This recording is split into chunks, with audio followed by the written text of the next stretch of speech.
Picture this. It's 2 a.m. You're exhausted, but somehow still scrolling through YouTube. And suddenly you stumble across a Family Guy compilation that's supposed to help you sleep. Sounds weird, right? Well, you're not alone. Millions of people have discovered that this chaotic animated sitcom has become the ultimate sleep aid. And today we're diving deep into the fascinating world of Family Guy sleep culture and uncovering some mind-blowing facts that'll change how you think about this phenomenon forever. Before we get started, let me ask you something. Have you ever found yourself drifting off to the sounds of Peter Griffin's ridiculous antics?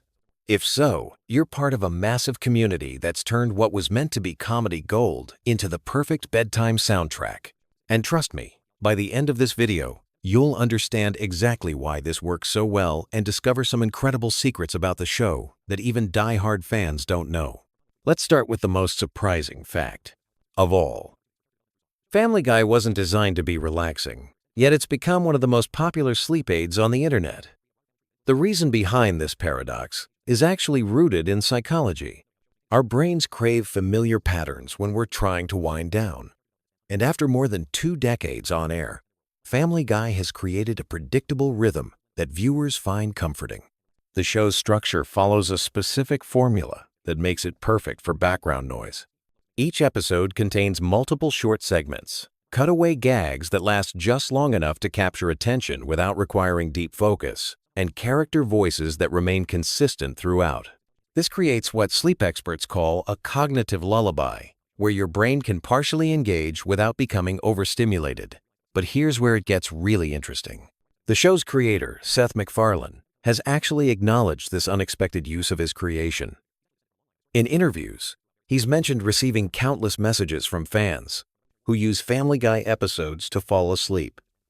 What's fascinating is that this wasn't intentional, but it happened because of specific audio design choices made during production. The audio mixing in Family Guy is deliberately compressed, meaning the difference between the loudest and quietest sounds is minimized. This prevents jarring volume spikes that might wake you up. Unlike many other TV shows where dramatic music or sound effects can suddenly blast through your speakers, the voice acting also maintains a relatively steady pitch and tone, creating a consistent audio environment that's conducive to relaxation. Now let's talk about the science behind why repetitive content helps us sleep. When we watch the same episodes repeatedly, our brains start to predict what's coming next. This predictability reduces anxiety and mental stimulation, allowing our minds to gradually wind down. Family Guy episodes are structured in a way that supports this process, with familiar character, dynamics, and recurring gags that create a sense of security.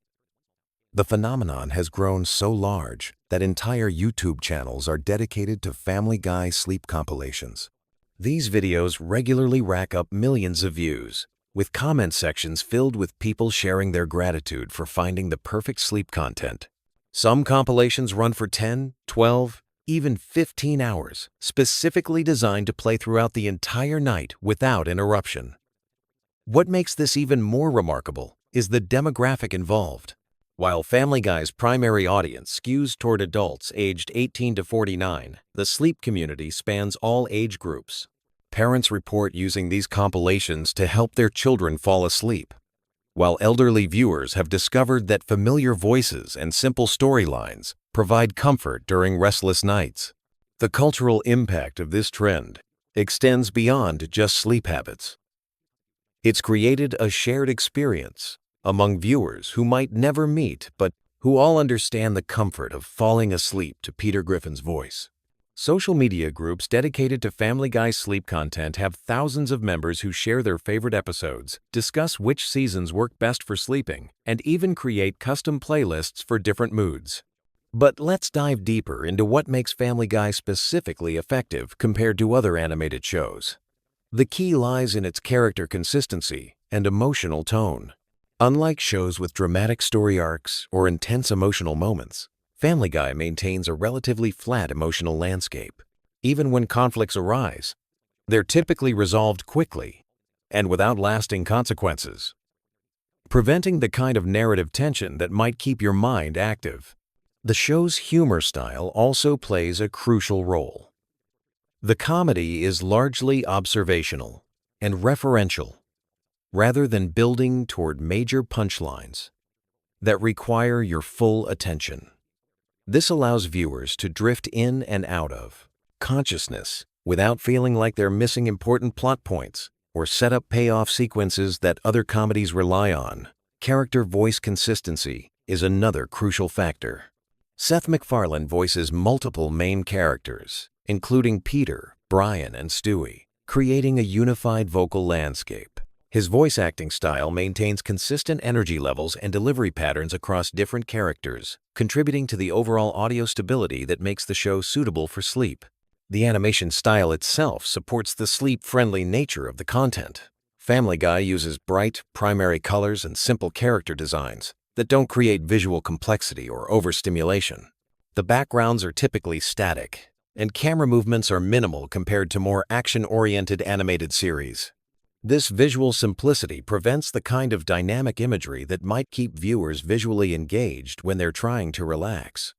Research into sleep and media consumption has revealed some fascinating insights about why certain content works better than others for bedtime viewing. Studies show that familiar content reduces cortisol levels, the stress hormone that keeps us alert and awake.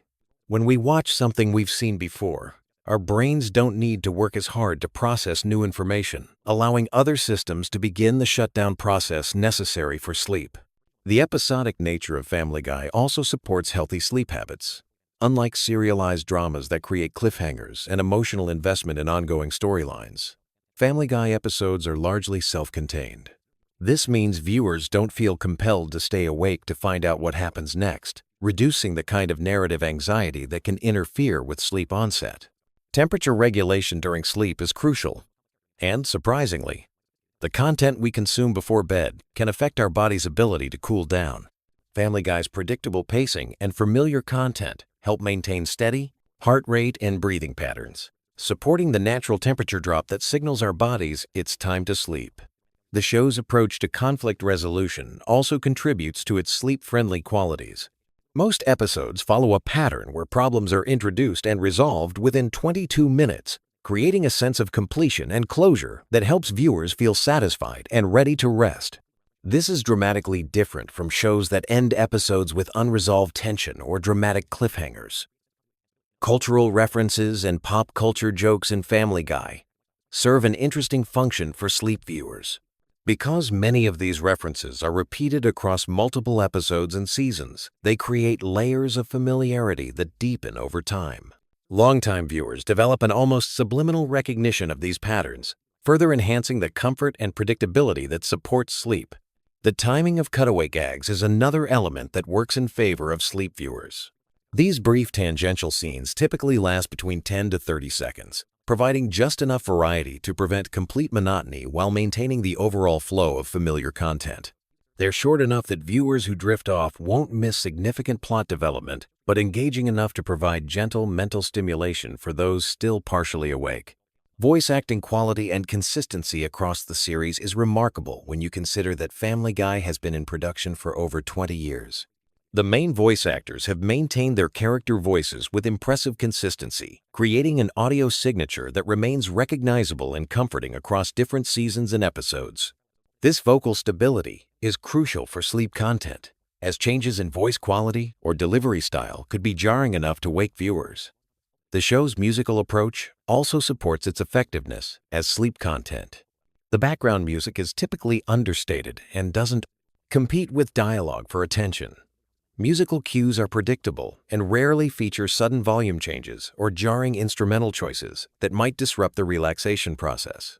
Even the show's musical numbers, while entertaining, follow familiar structures that don't create unexpected audio experiences.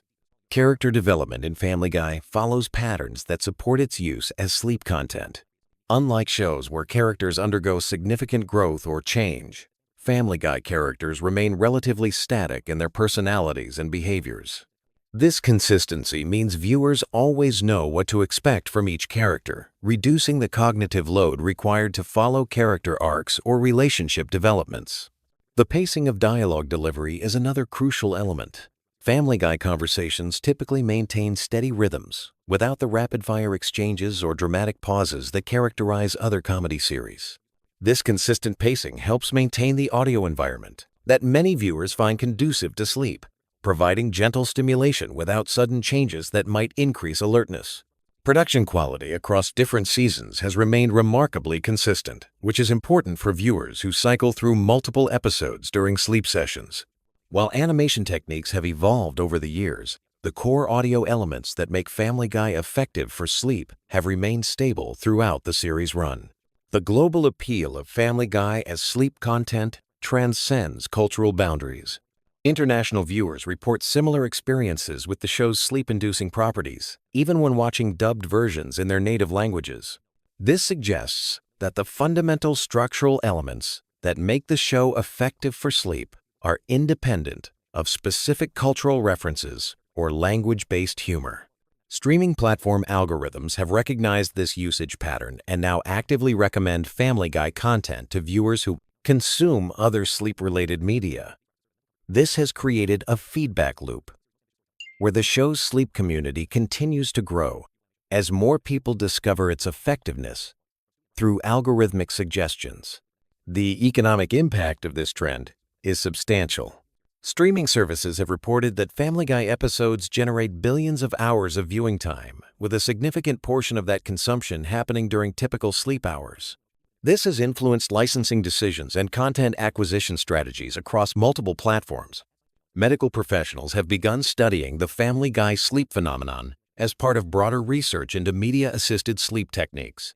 While not officially prescribed as a sleep aid, some sleep specialists acknowledge that for certain individuals, familiar comedic content can be part of a healthy bedtime routine when used appropriately. The community aspect of Family Guy sleep culture has created unique social connections. Online forums feature discussions about optimal episode selections, volume levels, and viewing setups specifically designed for sleep use. These communities provide support and advice for people struggling with insomnia or other sleep difficulties. Production decisions made decades ago continue to influence the show's effectiveness as sleep content today. Early episodes featured simpler audio mixing and more straightforward storylines that many sleep viewers prefer. This has led to interesting discussions about which seasons and episodes work best for different types of sleep needs. The psychological comfort provided by Family Guy's dysfunctional but ultimately loving family dynamic resonates with viewers seeking emotional stability before sleep. Despite the characters' many flaws and conflicts, the show consistently reinforces themes of family loyalty and unconditional acceptance that can provide emotional security during vulnerable sleep periods. As we wrap up this exploration of Family Guy's unexpected role as the internet's favorite sleep aid, it's clear that this phenomenon represents something much larger than just a quirky viewing habit. It demonstrates how content creators can accidentally tap into deep psychological needs, how communities form around shared experiences, and how familiar media can provide comfort in our increasingly chaotic world. Whether you're a longtime member of the Family Guy sleep community or someone who's never considered using animated sitcoms as a relaxation tool, this trend offers fascinating insights into human psychology, media consumption, and the unexpected ways we find peace in our daily lives. The next time you're struggling to fall asleep, you might want to give those Family Guy compilations a try. You'll be joining millions of viewers who have discovered that sometimes the best lullaby comes from the most unexpected source, and you might just find yourself sleeping better than you have in years. Have you ever wondered what secrets lurk behind one of television's most controversial animated series? Tonight, we're diving deep into the bizarre, hilarious, and sometimes shocking world of Family Guy, with facts so fascinating they might just help you drift off to sleep. But trust me, you'll want to stay awake for these incredible revelations about Seth MacFarlane's groundbreaking creation. Picture this. It's 1999, and a young animator named Seth MacFarlane is sitting in his tiny apartment, sketching out what would become one of the most polarizing shows in television history. Little did he know that his crude drawings of a dysfunctional Rhode Island family would spawn over 2 decades of entertainment, controversy, and cultural impact that continues to this day. Family Guy didn't just stumble into existence by accident. The show's origin story is actually rooted in McFarlane's college thesis project at the Rhode Island School of Design. Back in 1995, he created a short film called The Life of Larry, featuring a middle-aged man named Larry and his talking dog. This 9-minute animated short caught the attention of television executives and eventually evolved into the Family Guy we know today. What's remarkable is that many of the core elements from that original student film made it directly into the series, proving that sometimes the best ideas come from the most unexpected places. The casting process for Family Guy reveals some truly surprising facts that most fans never discover. Seth MacFarlane himself voices not just one, but 4 major characters in the show. He's the voice behind Peter Griffin, Brian the dog, Stewie Griffin, and Glenn Quagmire. What's even more impressive is that MacFarlane can seamlessly switch between these vastly different vocal personalities during recording sessions, often having entire conversations with himself as different characters. The other voice actors frequently joke that they feel like they're working with a one-man show, since MacFarlane essentially carries the comedic weight of multiple personalities. Alex Borstein, who voices Lois Griffin, actually wasn't the original choice for the character. The role was initially offered to Lacey Chabert, who you might recognize from Mean Girls and Party of Five. Chabert did voice Meg Griffin in the early seasons, but scheduling conflicts led to her departure, and Mila Kunis stepped in to take over. Meanwhile, Borstein had been working as a writer and consultant on the show before landing the role of Lois, making her transition to voice acting feel completely natural. The show's animation style might look simple, but there's incredible complexity hidden beneath those seemingly basic character designs. Each episode of Family Guy requires approximately 8 months to complete from initial script to final broadcast. The animation process involves hundreds of artists, animators, and technicians working across multiple studios. What's particularly fascinating is that the show uses a hybrid approach, combining traditional hand-drawn animation with computer-generated elements. Those elaborate fight scenes and musical numbers that fans love so much often require specialized animation techniques that push the boundaries of television production budgets. Speaking of production, Family Guy has one of the most unusual writing rooms in television. The writer's room operates more like a comedy club than a traditional television writing environment. Writers are encouraged to pitch their wildest, most outrageous ideas without any filters. Many of the show's most memorable cutaway gags actually come from spontaneous brainstorming sessions where writers try to one-up each other with increasingly absurd scenarios. The famous "Bird is the Word" episode, for example, originated from a writer casually mentioning the old Trashmen song, which then spiraled into an entire episode concept within hours. The show's relationship with censorship and network standards has created some legendary behind-the-scenes stories. During its early years on Fox, Family Guy constantly pushed against network restrictions, leading to numerous battles over content. Some episodes were heavily edited or had entire segments removed before airing. Interestingly, when the show moved to Adult Swim and later back to Fox with renewed popularity, many of these previously censored segments were restored in DVD releases and streaming versions, giving fans access to the creator's original, uncensored vision. Family Guy's cancellation and resurrection story reads like something out of a Hollywood fairy tale. After 3 seasons, Fox canceled the show in 2002 due to declining ratings. However, something unprecedented happened. DVD sales and Adult Swim reruns created a massive surge in popularity. Fans organized campaigns, online petitions gained hundreds of thousands of signatures, and merchandise sales skyrocketed. This grassroots movement convinced Fox to revive the series in 2005, making Family Guy one of the first shows in television history to be brought back to life primarily due to fan demand and home video success. The show's cultural impact extends far beyond television screens. Family Guy has influenced internet culture in ways that most people don't realize. Many popular memes and viral video formats can trace their origins back to Family Guy episodes. The show's cutaway gag structure has become a template for online content creators, and phrases like "freakin' sweet" and "giggity giggity" have entered everyday vocabulary.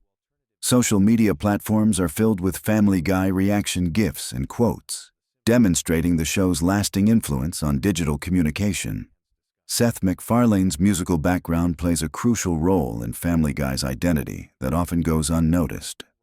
MacFarlane is an accomplished jazz singer and pianist who has released several albums and performed with major orchestras.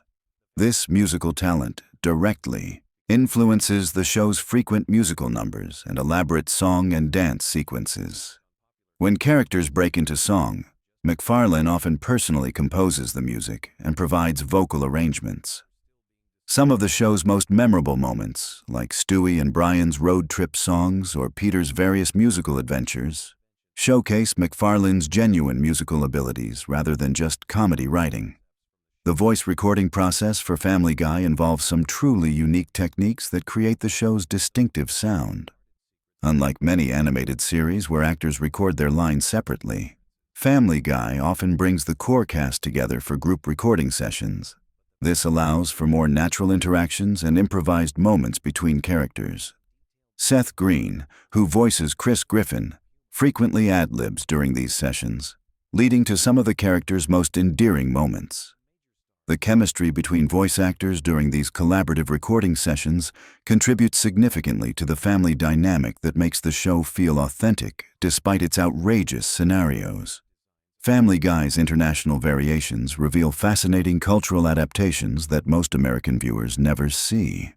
Different countries have created their own localized versions of certain episodes, replacing American pop culture references with local celebrities and cultural touchstones. The show airs in over 50 countries, and each region has unique censorship requirements that lead to different editing approaches. Some countries focus heavily on removing violence while allowing sexual content, while others take the opposite approach. These international versions sometimes create entirely different comedic rhythms and viewing experiences. The show's relationship with guest stars has produced some incredible behind-the-scenes stories. Many celebrities who appear on Family Guy are longtime fans who specifically request to be part of episodes. Conway Twitty, whose music videos frequently interrupt episodes as random cutaway gags, became a running joke specifically because MacFarlane and the writers found his earnest country music performances hilariously incongruous with the show's irreverent tone. Some guest stars have recorded multiple episodes worth of material during single recording sessions, allowing the show to feature their characters across multiple seasons. Family Guy's approach to controversial topics has created a unique position in television comedy. The show operates under what writers call the equal opportunity offense philosophy, meaning that no topic, group, or individual is considered off-limits for comedic treatment. This approach has generated both criticism and praise from various quarters, but it has also allowed the show to address social issues in ways that more conventional programming cannot. Episodes dealing with topics like religion, politics, and social justice often use humor as a vehicle for presenting multiple perspectives on complex issues. The technical aspects of Family Guy's production reveal impressive attention to detail that viewers might not notice. The show's color palette has evolved significantly over its run, with newer episodes featuring more sophisticated lighting and shading techniques. Background artists create incredibly detailed environments that often include visual jokes and Easter eggs that reward careful viewers. The Drunken Clam, the Griffin House, and other recurring locations contain hundreds of small details that remain consistent across episodes, creating a lived-in feel that supports the show's fictional world. Family Guy's impact on other animated series cannot be overstated. The show's success paved the way for adult-oriented animated comedies like American Dad, The Cleveland Show, and Rick and Morty.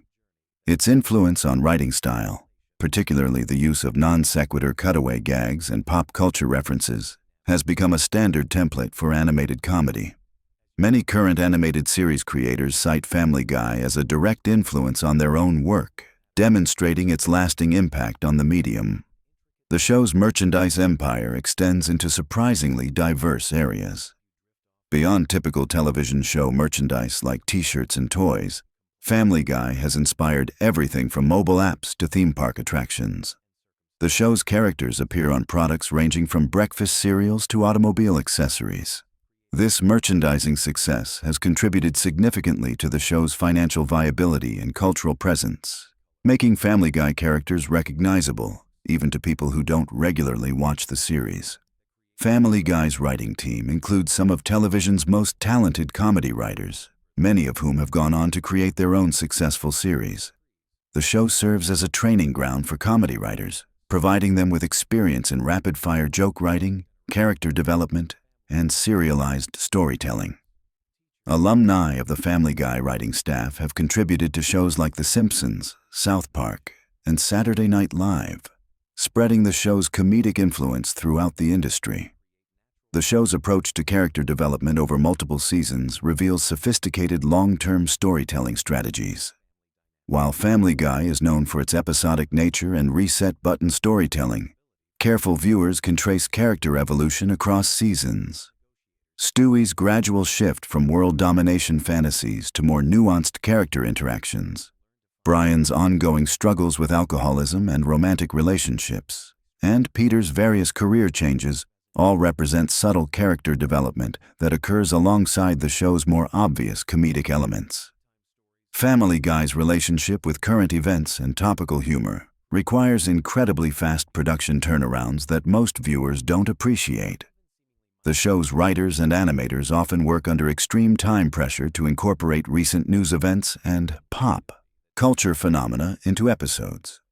This rapid response capability has allowed Family Guy to remain culturally relevant across multiple decades, but it also creates significant production challenges that require careful coordination between writing, animation, and broadcast scheduling.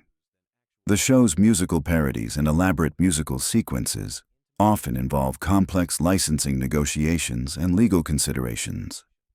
When Family Guy parodies specific songs or musical styles, the production team must navigate copyright laws while creating content that's clearly transformative enough to qualify for fair use protection.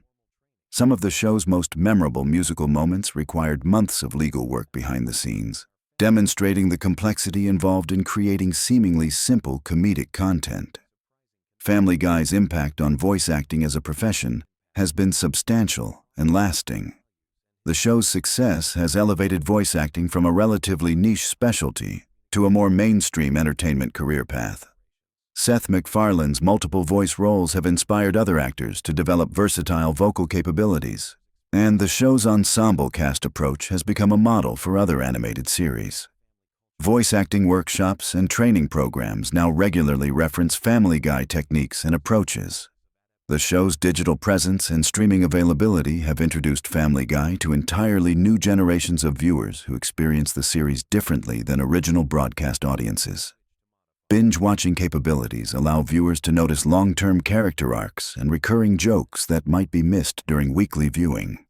Streaming platforms have also made international versions and extended cuts available to broader audiences, creating new ways to experience familiar content. Family Guy's influence on comedy writing extends beyond animation into live-action television and film. The show's rapid-fire reference style and willingness to break the fourth wall have influenced writers across multiple mediums. Comedy Central roasts, Saturday Night Live sketches, and even stand-up comedy routines now regularly employ techniques that were pioneered or popularized by Family Guy writers. The show's approach to holiday episodes and special events demonstrates sophisticated audience engagement strategies.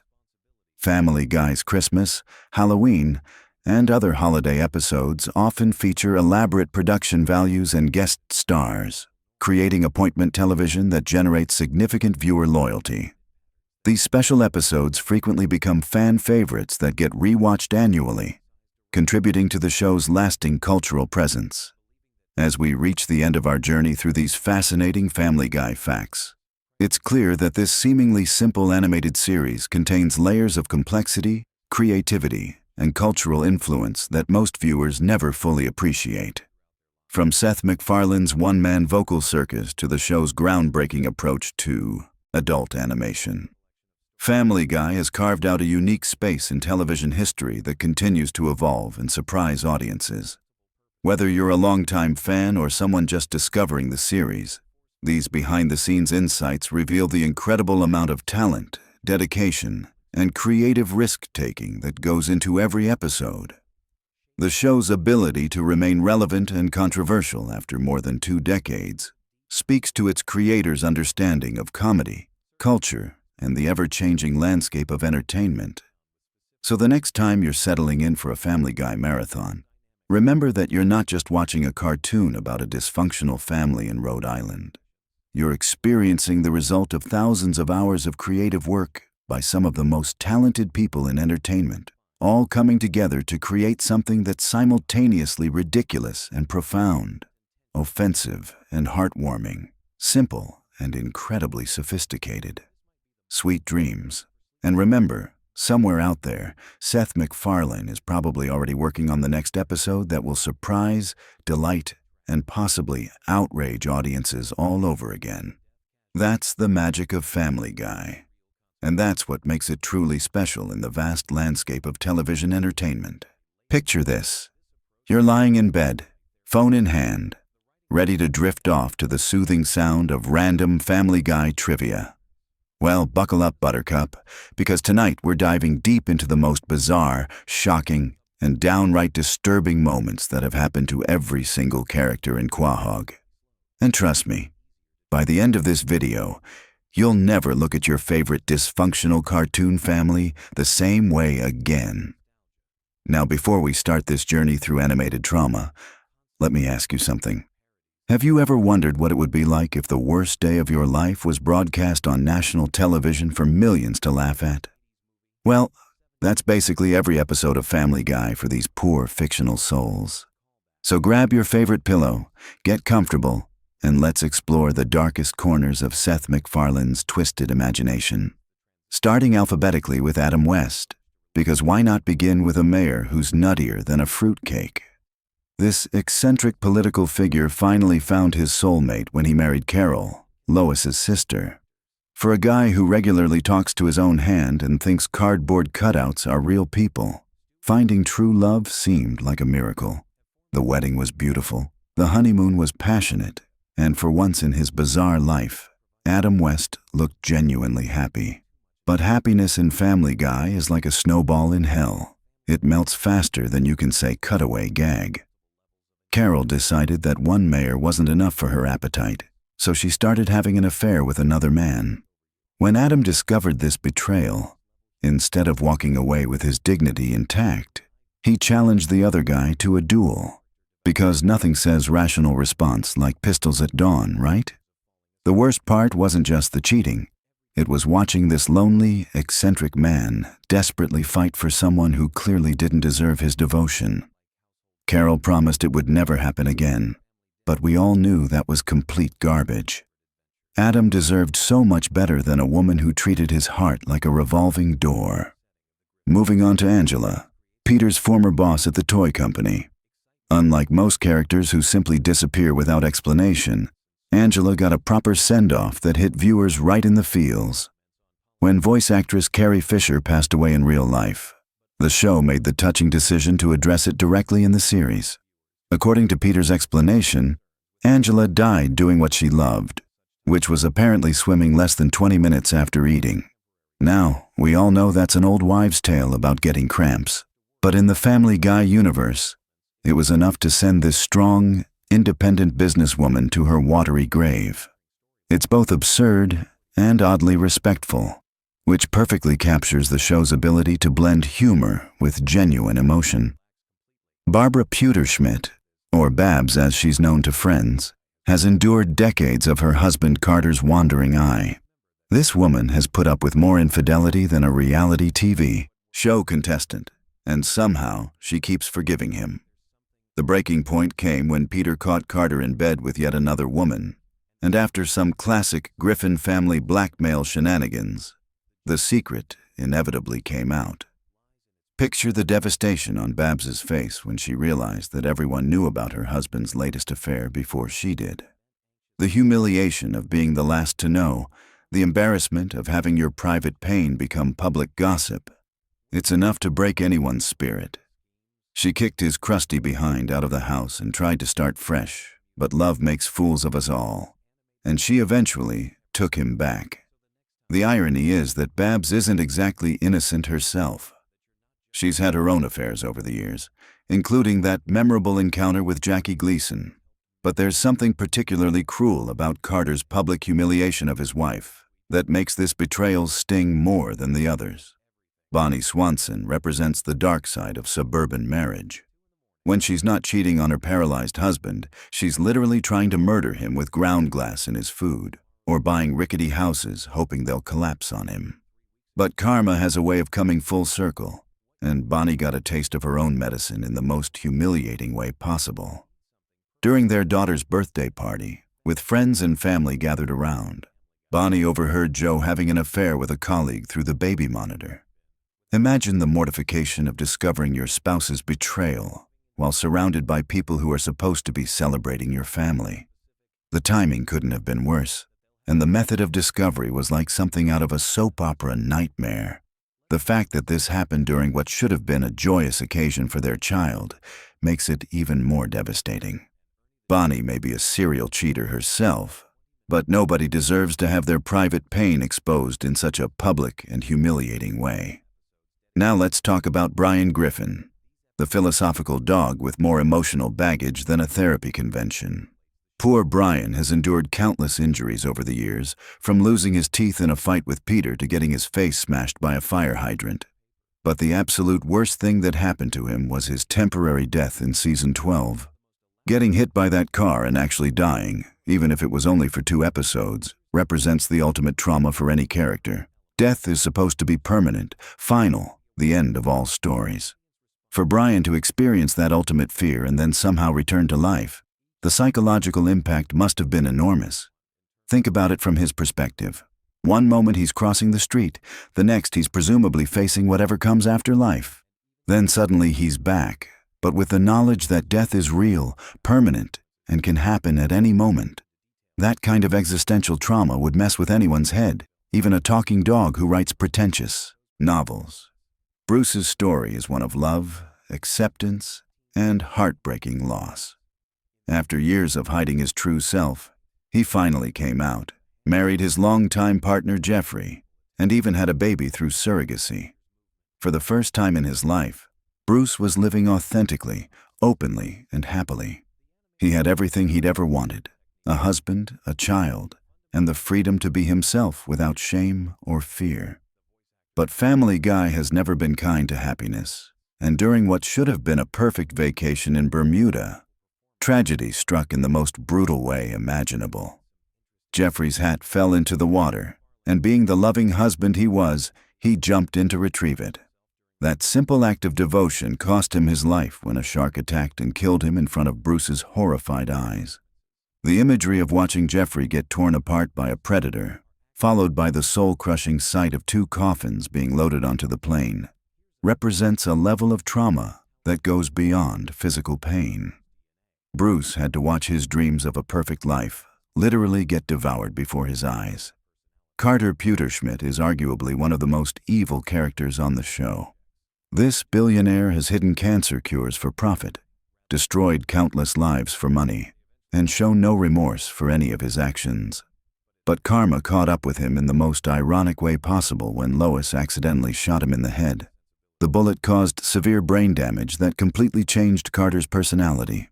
Suddenly, this cruel capitalist became kind, generous, and caring. He wanted to give away all his money to charity and live a life of compassion instead of greed. For the first time ever, Carter was actually happy and at peace with himself. But Barbara couldn't stand the thought of losing their fortune, so she shot him in the head again, reversing the brain damage and bringing back the cruel version of her husband. The tragedy isn't just that Carter got shot twice by his own family. It's that he briefly experienced what it felt like to be a good person, only to have that stolen away from him. Chris Griffin's worst moment doesn't involve getting turned into sausage or any of the other bizarre things that happen to him regularly. No. His darkest hour came when the Griffin house caught fire and Herbert the creepy neighbor rushed in to supposedly save him. For a brief moment, it looked like Herbert might actually be a hero, but instead of carrying Chris to safety, he took him straight back to his own house. The most disturbing part wasn't even Herbert's actions. It was his family's complete lack of concern. When they discovered what happened, their reaction was basically that Herbert had earned the right to kidnap Chris. The casual acceptance of what was clearly an inappropriate situation shows just how little Chris's family actually cares about his well-being. Cleveland Brown has endured countless humiliations over the years, from his bathtub crashing through his house repeatedly to various other physical mishaps. But the absolute worst thing that happened to him was being betrayed by one of his closest friends in the most heinous way imaginable. Joe Swanson tricked Cleveland into going to what he thought was a vacation in Florida, but was actually a retirement home run by seniors who harvest organs from unsuspecting victims. Joe wanted Peter's legs for himself, but when that plan fell through, he sent Cleveland as a substitute without warning him about the danger. Imagine discovering that someone you trusted with your life had essentially sold you out to organ harvesters. Cleveland literally lost his legs because Joe was too selfish to give up his twisted scheme. The betrayal cuts deeper than any physical wound because it came from someone he considered family. The mystery of Cleveland Jr. represents one of the show's darkest unsolved cases. The original Cleveland Jr. was energetic, slim, and full of life. But suddenly, without explanation, he was replaced by a completely different person who was overweight, slow, and bore no resemblance to the original character. The official explanation is that the original was replaced by a secret agent, but what actually happened to the real Cleveland Jr. remains unknown. The implications are terrifying. Is he dead? Is he being held captive somewhere? Has he been brainwashed? The uncertainty is almost worse than knowing the truth would be. This represents every parent's worst nightmare, having their child disappear and replaced by an imposter while everyone else pretends nothing happened. Cleveland doesn't even seem to notice or care that his son is completely different, which adds another layer of tragedy to the situation. Consuela works harder than anyone else in Quahog, fighting for her fellow maids while cleaning houses for multiple families and even Superman. But her dedication to helping others led her to work for James Woods, a decision she would come to regret in the most horrific way possible. In one of the show's darkest moments, Consuela revealed that Woods had assaulted her nephew, who later took his own life as a result of the trauma. This single line of dialogue carries more weight than entire episodes of physical comedy. It's a reminder that behind the jokes and gags, these characters have real pain and real trauma. The fact that Consuela continued working and fighting for others despite carrying this enormous burden speaks to her incredible strength. But nobody should have to endure such a devastating loss, especially when it could have been prevented. Death himself, the actual Grim Reaper, experienced his own form of mortality when he twisted his ankle while chasing Peter. Suddenly, the being responsible for all death on Earth was sidelined by a simple injury. Without Death able to do his job, chaos erupted as accidents piled up with no consequences. Being forced to hand over his powers to Peter Griffin, of all people, must have been absolutely humiliating for such a powerful entity. Imagine being rendered helpless by something as mundane as a twisted ankle when you're supposed to be one of the most feared forces in the universe. The irony of Death being unable to die from his own injury while watching Peter bungle the most important job in existence must have been torture. Sometimes the worst pain isn't physical. It's watching someone else destroy everything you've worked for. Diane Simmons's downfall began when she discovered she was being replaced by a younger news anchor. After dedicating her life to journalism, the industry she loved was throwing her away like yesterday's newspaper. The rejection and humiliation drove her to madness, leading to a killing spree at James Woods' mansion party. Her plan to frame Tom Tucker and reclaim her career was as desperate as it was violent. But when it all fell apart and she was about to kill Lois, Stewie ended her reign of terror with a single shot. Going from respected journalist to murderous villain to corpse in a matter of hours represents a complete life collapse that few characters have experienced. Dr. Hartman's medical incompetence is legendary, but the one time he actually did his job correctly, it ruined his career. During a routine prostate exam on Peter, he performed the procedure exactly as he was supposed to, but Peter's ignorance and embarrassment led to false assault charges that cost Hartman his medical license. The injustice of losing his livelihood for doing his job properly must have been devastating for someone who, despite his flaws, genuinely wants to help people. Being dragged through court and having his reputation destroyed over a misunderstanding shows how quickly a life can be ruined by ignorance and fear. When Peter later needed the same procedure and had to crawl back to the doctor he destroyed, the humiliation was complete. Hartman eventually got his license back, but the damage to his reputation and the trauma of the legal battle left permanent scars. Ernie the giant chicken has survived countless brutal fights with Peter over the years, but his battle with Meg might have been his last. When Meg moved in with her boyfriend's family and Ernie insulted Peter, she stood up for her father in the most violent way possible. Despite all the abuse Peter has heaped on her over the years, Meg's loyalty to her family ran deep enough that she couldn't stand hearing someone else trash-talk him. Her brutal decapitation of Ernie was both shocking and oddly touching, showing that family bonds can survive even the worst treatment. The sight of Ernie's headless body running around in front of his horrified family was disturbing, even by Family Guy standards. The fact that we didn't get the usual close-up of his eyes suggests this might have been his final defeat, making Meg the one person who could do what Peter never could. The evil monkey's story is actually quite sad when you think about it.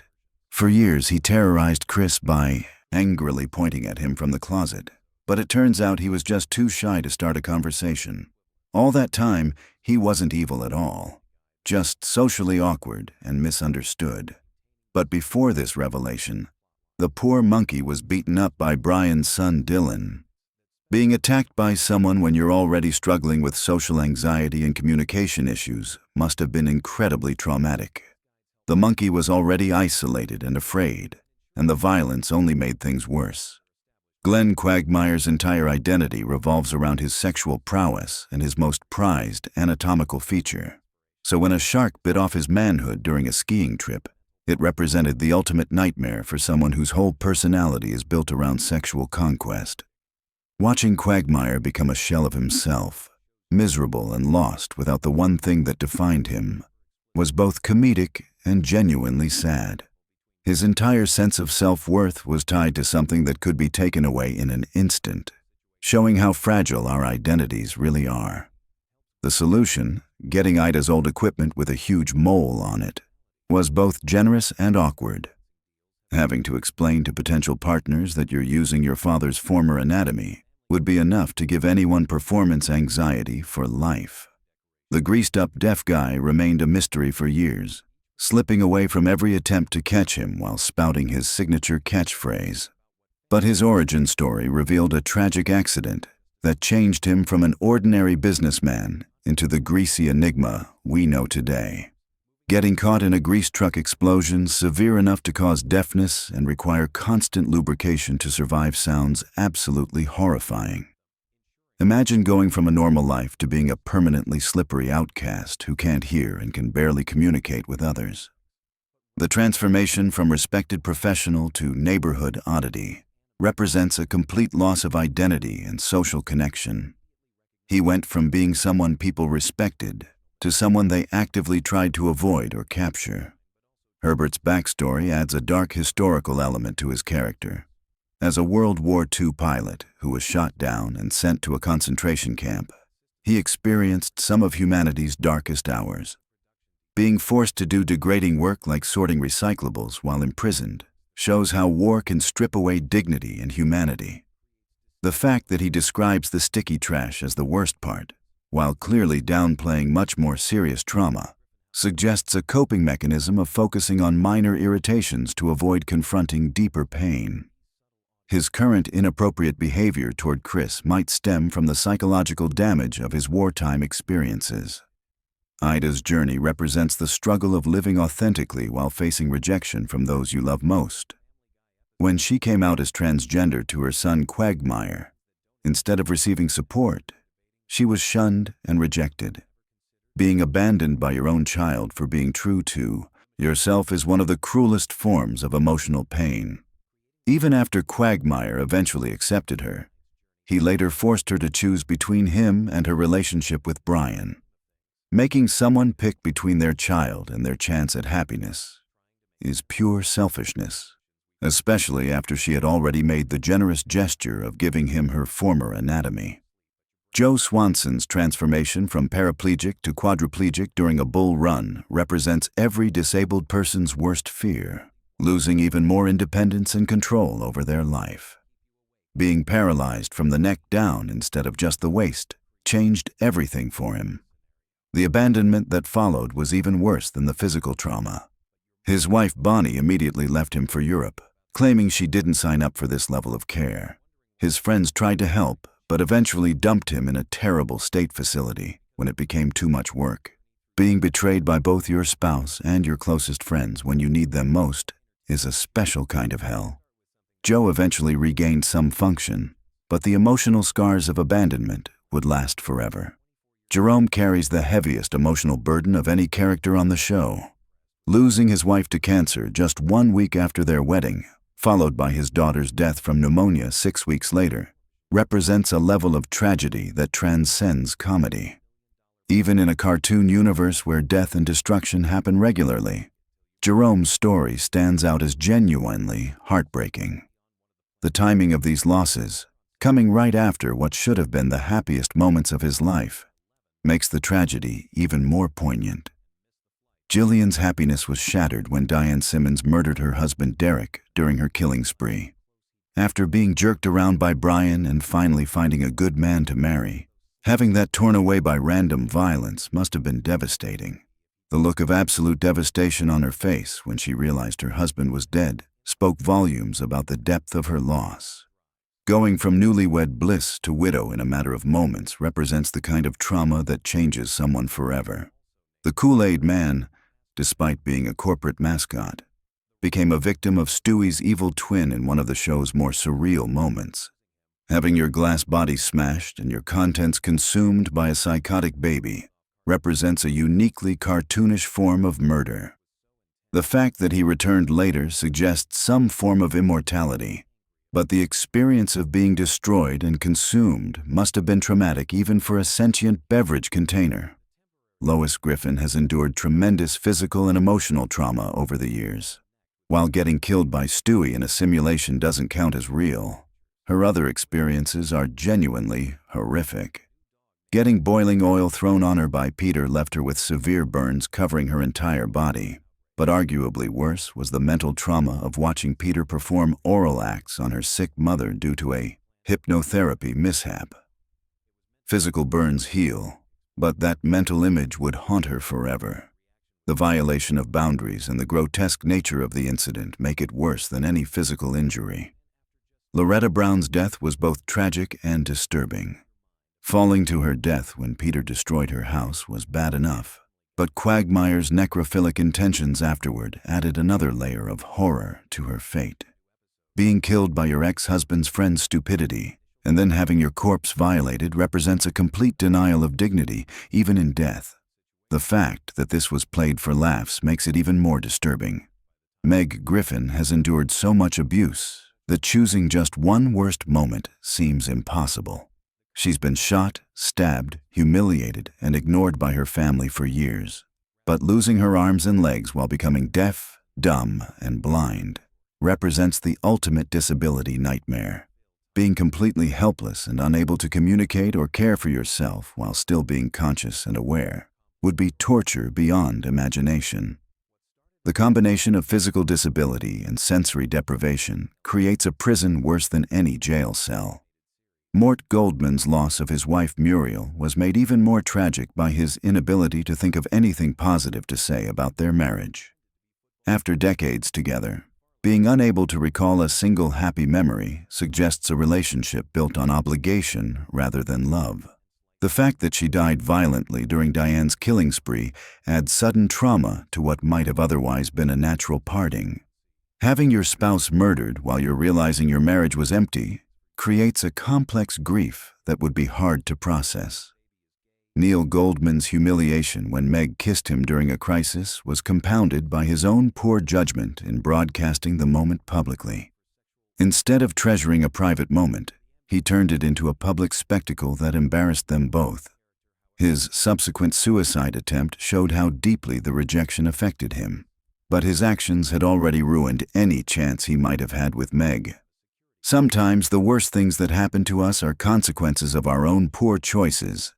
Peter Griffin has caused enormous destruction throughout the series, but he's also been on the receiving end of significant trauma. Learning that his father figure wasn't his biological father created an identity crisis that shook his understanding of who he was. The existential pain of questioning your entire life story and family history cuts deeper than any physical injury. Peter's struggle to understand his place in the world after this revelation showed a vulnerability that's rare for his character. Seamus represents the ultimate survivor, having lost most of his body parts to various predators over the years. Whether it was James Woods, sharks, or other creatures, the systematic loss of limbs and organs while somehow remaining alive and conscious is a nightmare beyond comprehension.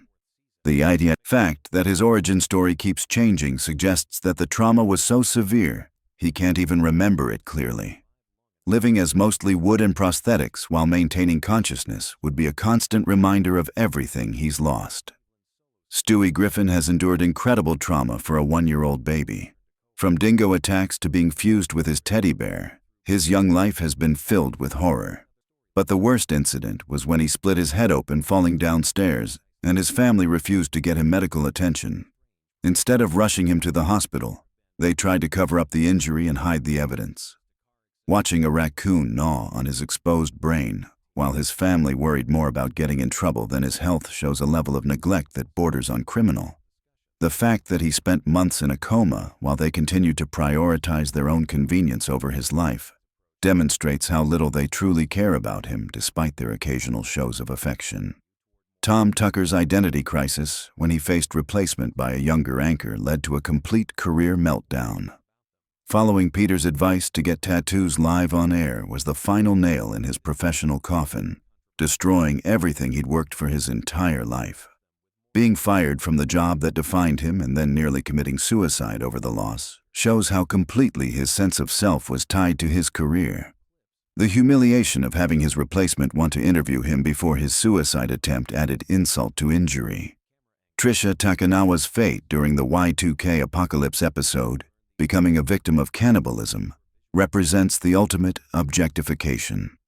Being reduced to literal food for other people strips away every aspect of humanity and dignity.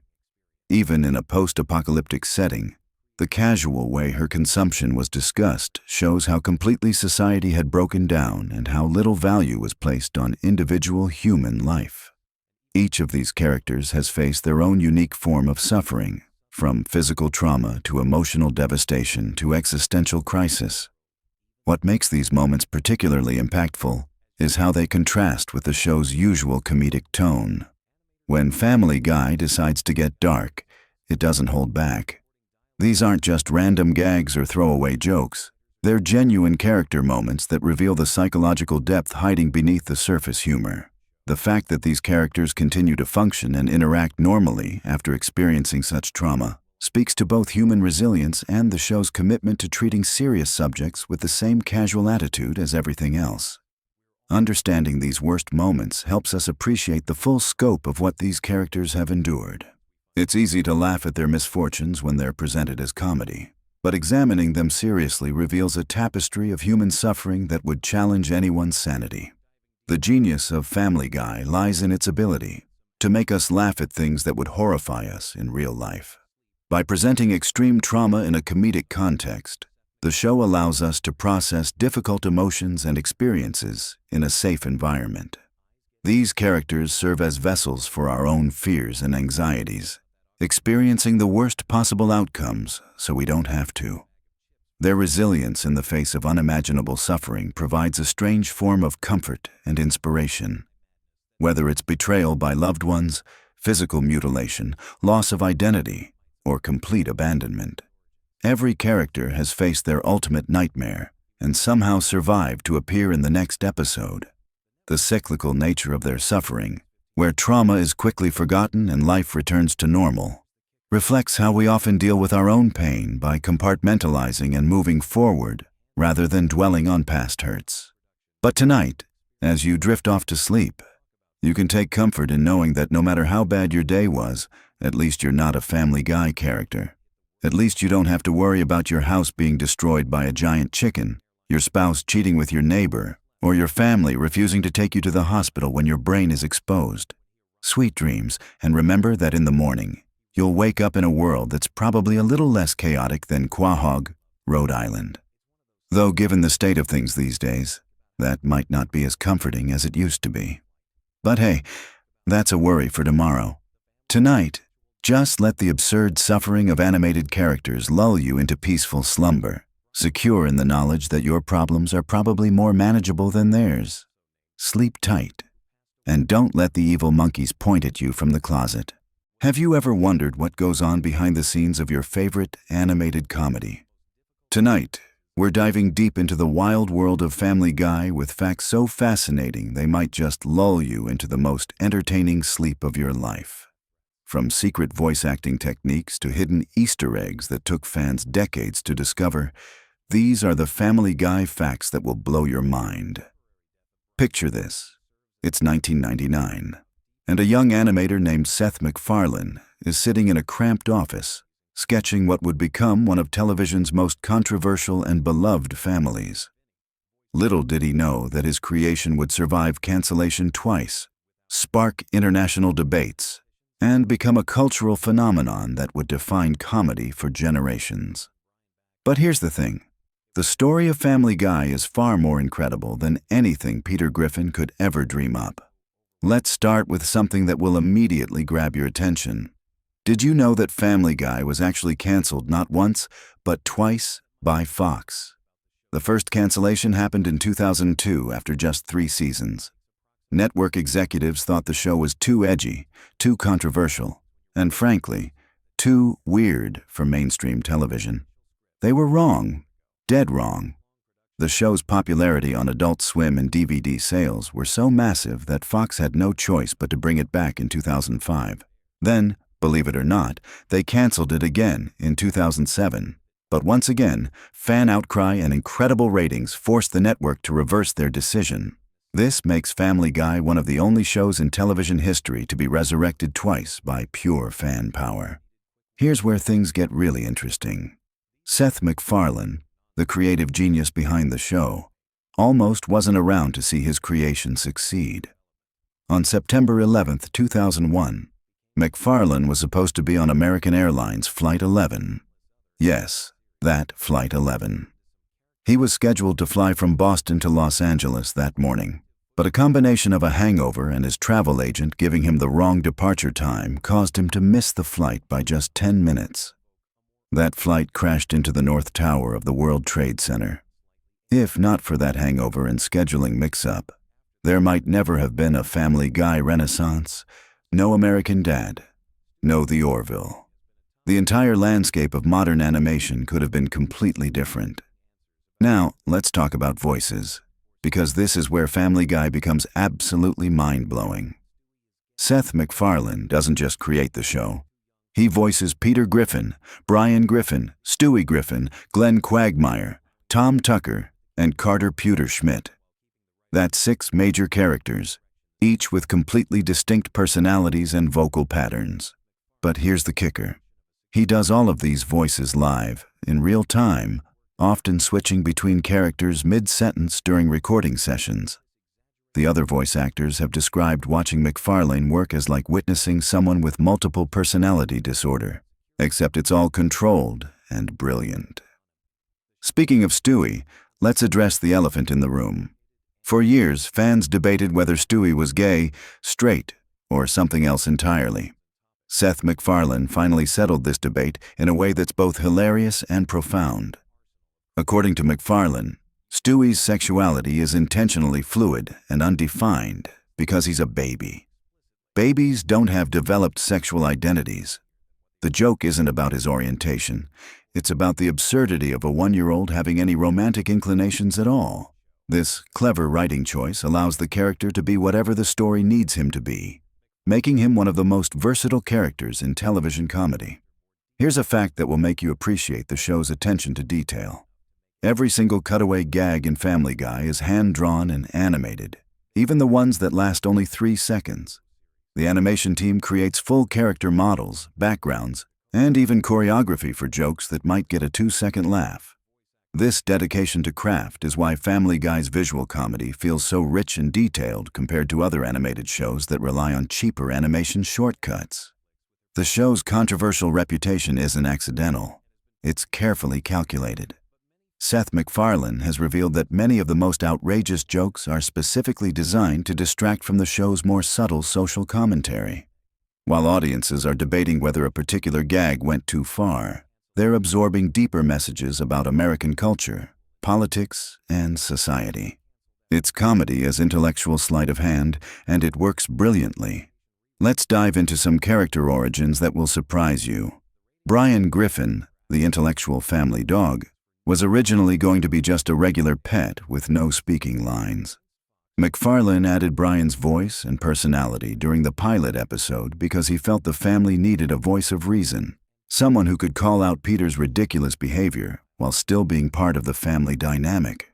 The character became so integral that many episodes are built entirely around Brian's storylines.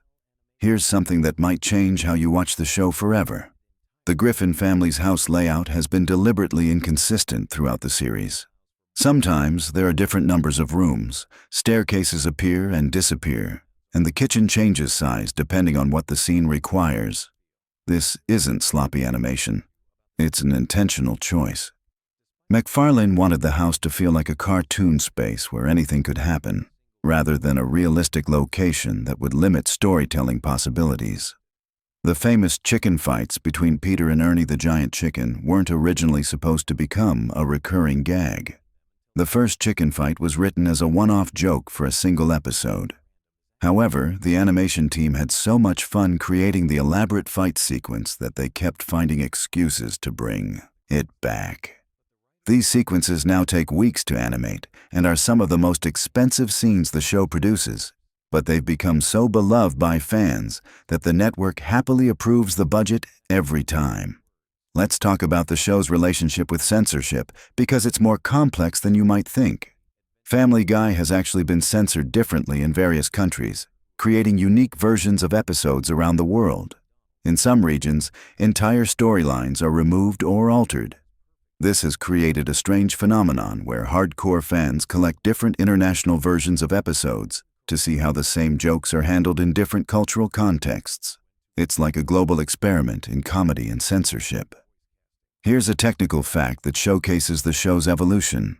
Early Family Guy episodes were animated using traditional cell animation techniques, but the show gradually transitioned to digital animation.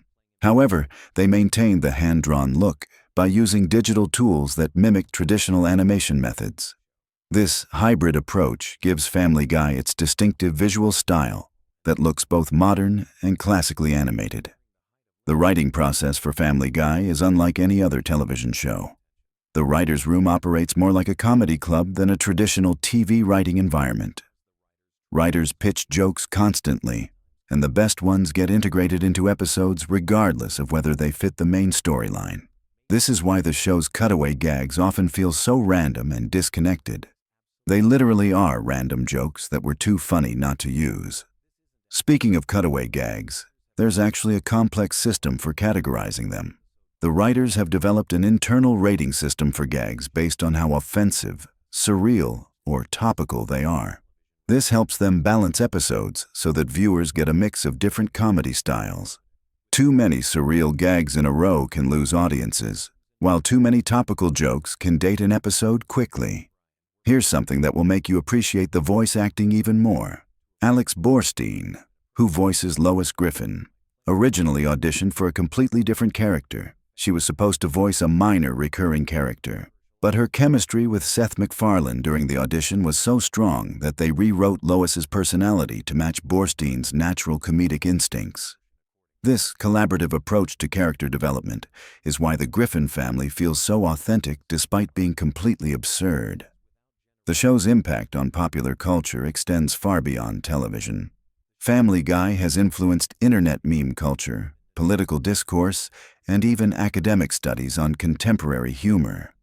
Universities now offer courses that analyze Family Guy episodes as examples of postmodern comedy and cultural commentary. The show that was once considered too lowbrow for television is now being studied by scholars as a significant cultural artifact. Let's explore the show's relationship with celebrity guest stars.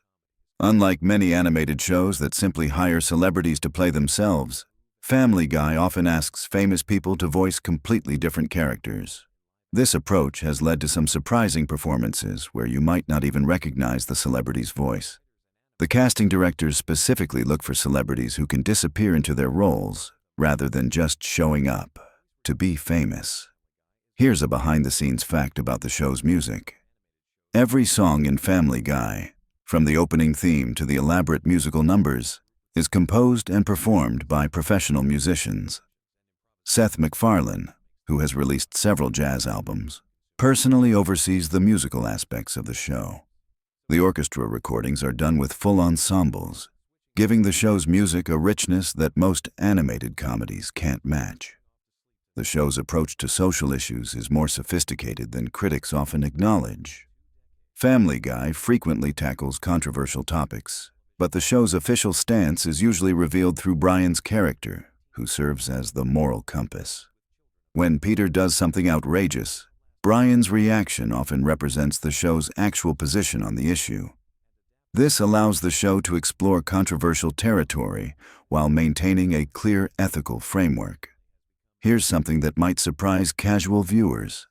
Family Guy has actually won several prestigious awards, including Emmy nominations and Annie Awards for animation excellence. The show's reputation for controversy sometimes overshadows its technical and artistic achievements, but industry professionals consistently recognize the quality of its writing, animation, and voice acting. The international success of Family Guy has led to some fascinating cultural adaptations. In some countries, local writers create original cutaway gags that reference local culture and politics while maintaining the show's overall style. These regional variations have become collector's items for international fans who want to see how different cultures interpret the Family Guy format. Let's discuss the show's relationship with its own continuity. Family Guy deliberately ignores its own timeline and character development, treating each episode as a standalone story. Characters die and come back to life. Major life events are forgotten, and personality traits change based on what's funny for individual episodes. This approach was revolutionary in television comedy and has influenced countless other shows. The animation style of Family Guy was specifically designed to be cost-effective while maintaining quality. The character designs use simple shapes and limited color palettes, which makes animation faster and cheaper.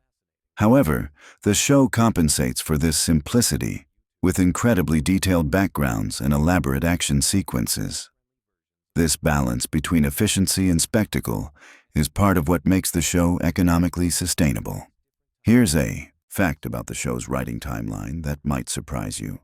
Family Guy episodes are often written months or even years before they air, which means the writers have to predict which topics will still be relevant by broadcast time. This has led to some episodes that feel incredibly timely and others that reference events or celebrities that are no longer culturally significant.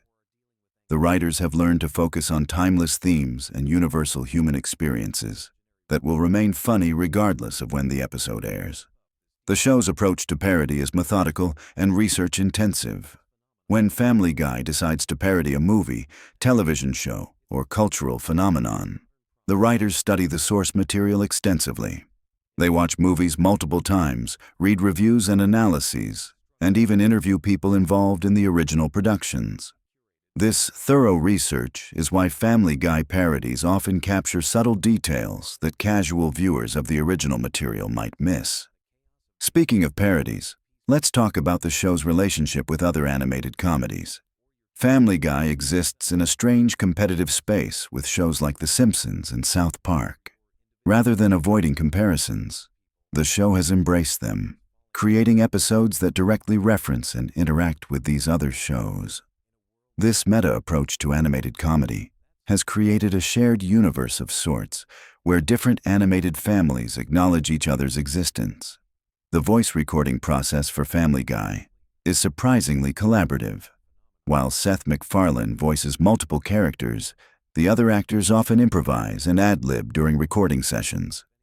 Many of the funniest moments in episodes come from spontaneous interactions between voice actors that weren't in the original script. The show's editors then work to integrate these improvised moments into the final episodes. Here's something that showcases the show's attention to detail. Family Guy maintains detailed character backstories and family histories that extend far beyond what's shown in episodes. The writers have created extensive biographies for each character, including childhood experiences, educational backgrounds, and psychological profiles. This hidden depth informs how characters react to different situations, even in seemingly random cutaway gags. The show's international broadcast has created some unique censorship challenges. Different countries have different standards for what can be shown on television, which means episodes are edited differently around the world. Some countries remove entire storylines, while others simply bleep out specific words or blur certain images.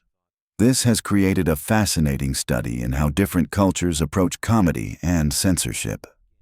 Family Guy's influence on internet culture cannot be overstated. The show's rapid-fire joke style and quotable dialogue have made it perfect for meme culture. Countless Family Guy moments have become viral internet content, often introducing the show to audiences who have never watched full episodes. This digital second life has helped maintain the show's cultural relevance across different generations. The animation team for Family Guy includes artists from around the world, creating a truly international production. Animators in different countries work on different aspects of each episode, with sophisticated coordination systems ensuring consistency across the global production pipeline. This international approach brings diverse artistic perspectives to the show while maintaining its distinctive American humor. Let's talk about the show's relationship with its own merchandise. Family Guy products range from traditional items like t-shirts and toys to unusual collaborations with high-end fashion brands and gourmet food companies. The show's irreverent attitude extends to its commercial partnerships, often resulting in products that are as surprising and unconventional as the show itself. The show's approach to holiday episodes demonstrates its sophisticated understanding of audience expectations. Rather than creating simple seasonal content, Family Guy holiday episodes often subvert traditional holiday tropes while still delivering the emotional satisfaction that viewers expect from seasonal television. This balance between cynicism and sentimentality is one of the show's most impressive achievements. Here's a final fact that brings everything full circle. Family Guy's survival and success represent more than just entertainment industry triumph. The show's journey from cancellation to cultural phenomenon demonstrates how modern media consumption has changed. In the pre-internet era, a canceled show stayed canceled. But Family Guy's resurrection through DVD sales, syndication, and streaming proved that audiences had more power than anyone realized. The show didn't just come back from the dead. It helped establish new models for how television shows can build and maintain audiences across multiple platforms and decades. As we wind down this journey through the fascinating world of Family Guy, remember that behind every outrageous joke and controversial moment is a team of artists, writers, and performers who have dedicated their careers to making people laugh. Whether you love it or hate it, Family Guy has undeniably changed television comedy forever. From its near-death experiences to its current status as a cultural institution, the show proves that sometimes the most unlikely ideas become the most enduring successes. Sweet dreams, and remember, in the world of Family Guy, anything is possible, no matter how ridiculous it might seem. Have you ever wondered if Stewie Griffin is actually a psychopath or just a misunderstood genius? What if I told you that the creators of Family Guy have hidden some of the most disturbing and fascinating secrets about this baby that would completely change how you see the show forever? Welcome back to the channel where we dive deep into the darkest corners of animated television. Today, we're uncovering the shocking lore behind one of animation's most controversial characters. From hidden meanings in his accent to disturbing implications about his sexuality and time travel adventures, we're about to explore Family Guy's secrets that even die-hard fans have missed. But before we start, make sure to hit that subscribe button because this rabbit hole goes deeper than you think, and you won't want to miss what's coming next. Let's start with something that will blow your mind right away. Stewie's British accent isn't just a random character quirk. According to the show's creator, Seth MacFarlane, there's a deeply psychological reason behind it. The accent represents Stewie's desperate attempt to distance himself from his family and create a superior identity. It's actually a defense mechanism rooted in childhood trauma and feelings of abandonment. Think about it. Stewie is surrounded by what he perceives as intellectual inferiors. His father Peter is portrayed as bumbling and crude. His mother Lois often dismisses him, and his siblings fail to engage with his advanced intellect. The British accent becomes his way of elevating himself above what he sees as American mediocrity. It's not just pretentious, it's protective. But here's where it gets really interesting. Voice actor Seth MacFarlane has revealed in interviews that the accent was originally inspired by Rex Harrison's performance in My Fair Lady, specifically the character of Henry Higgins. Harrison's character was known for being intellectually arrogant and emotionally distant from others. Sound familiar? This connection runs deeper than you might think. Henry Higgins was a character who viewed himself as superior to everyone around him, particularly women, and had difficulty forming genuine emotional connections. These are exact parallels to Stewie's character development throughout the series. The accent isn't just mimicry, it's psychological modeling. Moving into even more disturbing territory, let's talk about Stewie's relationship with violence and murder. In early seasons, Stewie's homicidal tendencies weren't played entirely for laughs.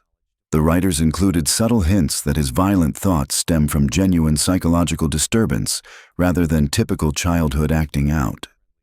Consider his detailed knowledge of weapons, torture techniques, and murder methods. This isn't information a normal one-year-old would possess, even in an animated universe. The show's writers have suggested that Stewie's intelligence comes with a dark side, an inability to process normal, emotional responses to conflict. There's a particularly chilling episode where Stewie creates a simulation of killing Lois, and his satisfaction with the violence goes beyond typical cartoon comedy. The writers included psychological details that suggest Stewie experiences genuine pleasure from imagining harm to others. This crosses the line from innocent childhood fantasy into something much more concerning. What makes this even more unsettling is how other characters react to Stewie's violent statements. Most of the time, they can't understand him or they dismiss his comments as baby babbling. But the few characters who do understand him, like Brian, often seem genuinely disturbed by what Stewie says. This suggests that even within the show's universe, Stewie's thoughts are recognized as abnormal. Now let's dive into one of the most controversial aspects of Stewie's character development. His sexuality has been a source of debate and speculation since the show began. But there are hidden clues that reveal the writer's true intentions. Seth MacFarlane has made several statements over the years suggesting that Stewie is gay. But the way this has been handled in the show reveals some problematic undertones. Rather than presenting his sexuality as a natural part of his character development, it's often used as shock value or comedic relief. There's an uncomfortable pattern in how the show handles Stewie's potential relationships with male characters. His interactions with other boys his age, his fascination with certain male celebrities, and his reactions to romantic situations all contain coded language that adult viewers recognize but children watching wouldn't understand. The most disturbing aspect is how the show uses Stewie's age to make jokes about adult themes. Because he's technically a baby, The writers can include sexual innuendo and mature content that would be completely inappropriate if he were portrayed as his actual age emotionally and mentally. This creates a strange cognitive dissonance for viewers. We're supposed to accept Stewie as intellectually mature enough to understand complex concepts, build advanced technology, and engage in philosophical discussions.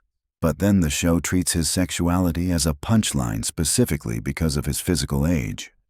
The time travel elements of Stewie's character open up another disturbing can of worms. Throughout the series, Stewie has demonstrated the ability to travel through time and alternate dimensions. But if you pay close attention to these episodes, there are implications that Stewie has been manipulating events in ways that benefit him psychologically. Consider the episode where Stewie and Brian travel to different time periods. Stewie shows remarkably little concern for the consequences of changing historical events. He's willing to potentially erase people from existence or alter major world events just to satisfy his curiosity or desires. This reveals a fundamental lack of empathy that goes beyond typical childhood selfishness. Stewie understands that his actions can cause suffering to others, but he simply doesn't care. He views other people, even those he claims to love, as expendable if they interfere with his goals. There's also the disturbing implication that Stewie may have used time travel to manipulate his own family relationships. Several episodes hint that he's been to the future and knows how certain events will play out. Yet he allows traumatic things to happen to his family members because it serves his purposes. The relationship between Stewie and Brian deserves special attention because it reveals some of the darkest aspects of Stewie's psychology. On the surface, their friendship appears to be the one genuine emotional connection Stewie has made. But when you examine their interactions closely, a more troubling pattern emerges. Stewie often treats Brian more like a pet than a friend, despite Brian's obvious intelligence and emotional needs. He manipulates Brian's insecurities about his writing career, his drinking problem, and his romantic failures. Stewie provides just enough support to keep Brian dependent on their relationship, but not enough to actually help Brian grow as a person. This is classic emotional manipulation. Stewie has identified Brian's weaknesses and uses them to maintain control over their relationship. He offers Brian intellectual stimulation and adventure that Brian can't find elsewhere, creating a situation where Brian becomes psychologically dependent on Stewie's attention. The most disturbing aspect is how Stewie reacts when Brian tries to form relationships with others. He becomes jealous and possessive, often sabotaging Brian's attempts at happiness with other characters. This isn't the behavior of a true friend. It's the behavior of someone who views others as possessions. Let's talk about something that will completely change how you view Stewie's character. The show's writers have included subtle hints that Stewie may not actually be as intelligent as he appears. Instead, much of his advanced knowledge and technological ability may be the result of accessing information from alternate dimensions or future timelines. Think about it logically. How does a 1-year-old acquire the knowledge necessary to build time machines, death rays, and mind control devices? Even accounting for the show's absurd universe, this level of technological sophistication requires decades of study and experience. The answer may be that Stewie isn't learning this information in the traditional sense. He's accessing it through his interdimensional travel abilities. This would explain why his knowledge seems to appear spontaneously, and why he sometimes knows things that haven't been invented yet in his timeline. If this theory is correct, it raises disturbing questions about Stewie's true nature. Is he actually a 1-year-old human, or is he something else entirely? The show has hinted at supernatural elements in Stewie's character that go beyond simple genius-level intelligence. This would also explain why Stewie's personality seems to shift dramatically between episodes. Different versions of Stewie from alternate dimensions might be influencing or occasionally replacing the original. This isn't just speculation. There are episodes where multiple Stewies appear and they have distinctly different personalities and moral frameworks. The financial implications of Stewie's inventions reveal another dark secret about his character. Throughout the series, Stewie has created technology that would be worth billions of dollars in the real world.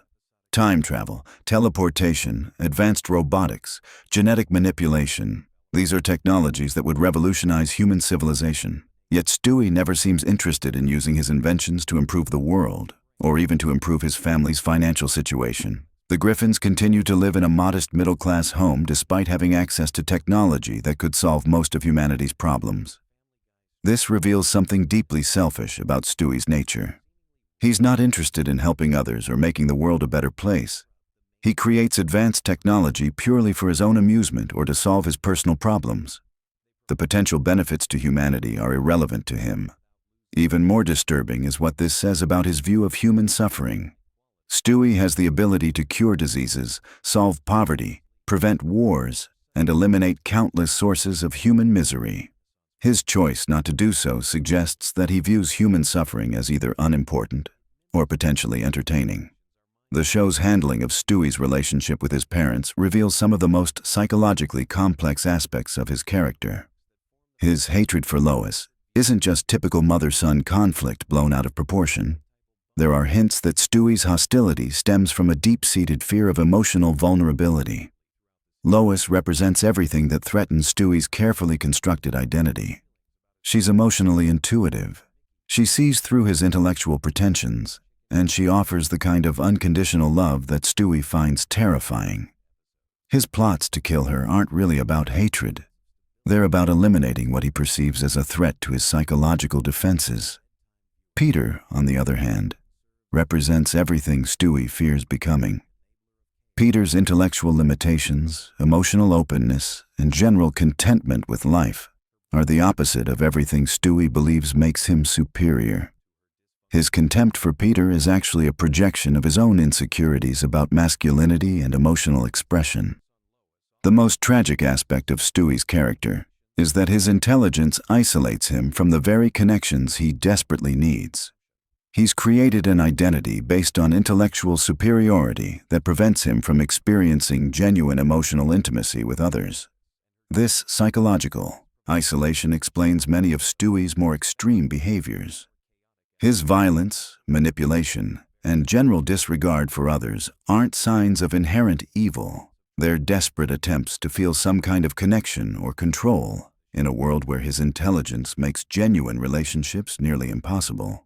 The show's writers have included several episodes that hint at what Stewie might become as an adult, and the implications are truly disturbing. Future versions of Stewie are typically portrayed as either megalomaniacal world leaders or completely isolated hermits.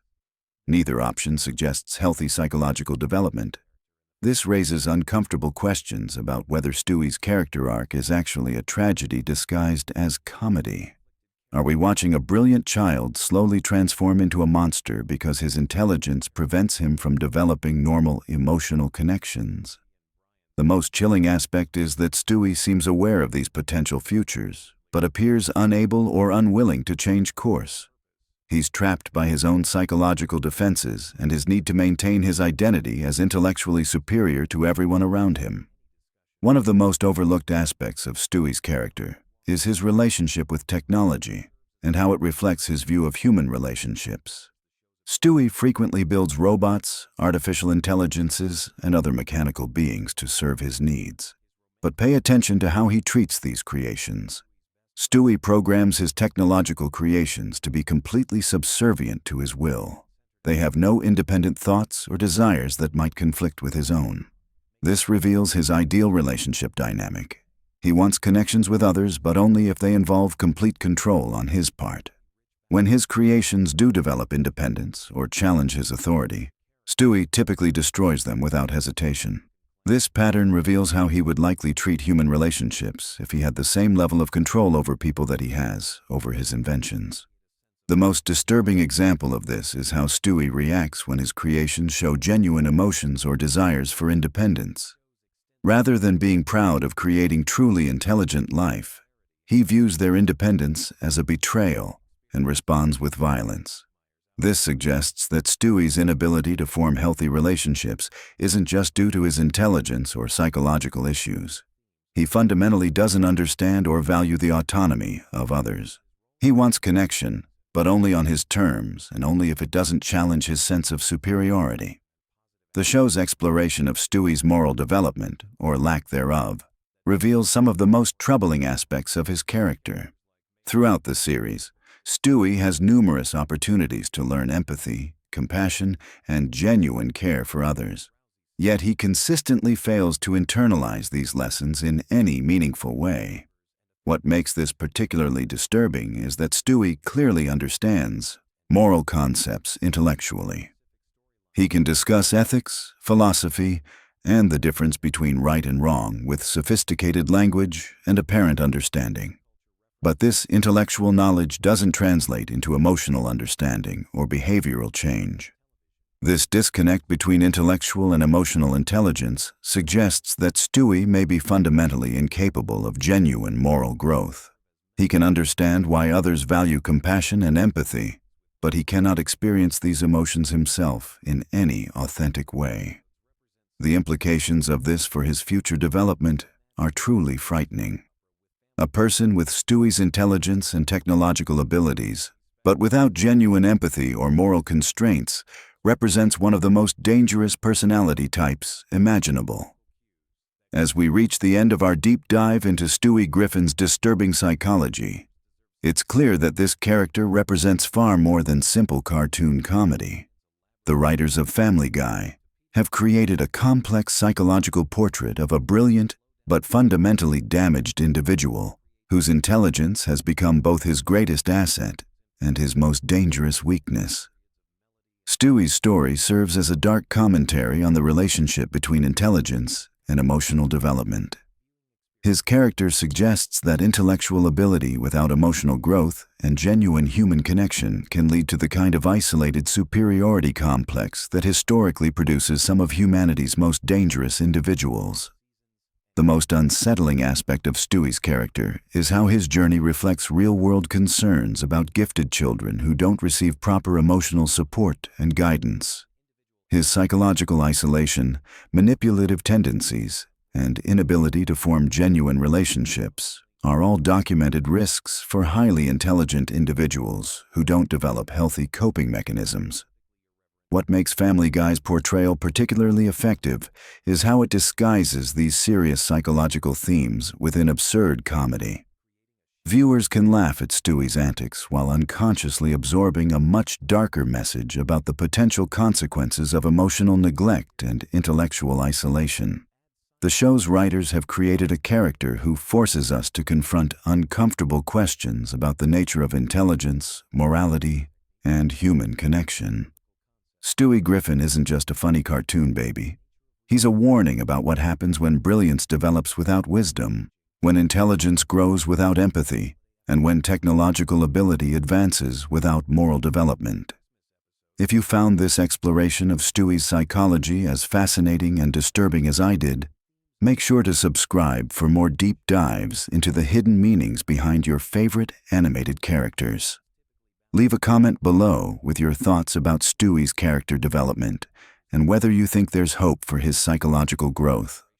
And if you're ready to have your mind blown again, check out our video about the dark secrets hidden in SpongeBob SquarePants that will completely change how you see that show forever. Trust me, once you see what we've uncovered, you'll never look at Bikini Bottom the same way again. Have you ever wondered why Meg Griffin is treated so terribly by her own family? What you're about to discover will completely change how you see Family Guy forever. I'm talking about hidden lore, deleted scenes, and creator secrets that explain everything about the most hated character on television. Trust me, by the end of this video, you'll never look at Meg the same way again. But before we dive into these shocking revelations, let me ask you something. How many times have you watched Peter literally abuse his daughter and just laughed it off? How many times have you seen Lois completely ignore Meg's cries for help? What if I told you there's a disturbing reason behind all of this, and it's way darker than you think? Let's start with something that will blow your mind. Meg Griffin wasn't always supposed to be the punching bag of the Griffin family. In the original concept art and early story treatments, Meg was designed to be the voice of reason, the straight man character who would call out the family's absurd behavior. She was meant to be relatable, intelligent, and the character viewers would connect with most. But something changed during production that transformed her into the most abused character in animated television history. The transformation of Meg Griffin began with a simple creative decision that snowballed into something much more sinister. Seth MacFarlane and the writing team discovered that having Meg be the target of jokes created an easy comedic formula. Need a quick laugh? Have someone insult Meg. Running short on time? Make Meg the butt of a cruel joke. What started as occasional comic relief became systematic psychological torture disguised as family entertainment. Here's where it gets really disturbing. The writers didn't just randomly choose Meg to be the family scapegoat. They specifically crafted her character to represent every teenage girl who feels invisible, unloved, and rejected by their family. Think about it. Meg's experiences mirror the real struggles of millions of teenagers who feel like outsiders in their own homes. The show takes these genuine feelings of adolescent pain and turns them into punchlines for adult entertainment. But wait, there's more. Did you know that Lacey Chabert, the original voice of Meg, left the show after just one season? The official reason given was scheduling conflicts, but industry insiders tell a different story. Chabert reportedly became uncomfortable with the increasingly cruel direction of Meg's character. She allegedly expressed concerns about the psychological implications of voicing a character who suffered such relentless abuse, even in a cartoon format.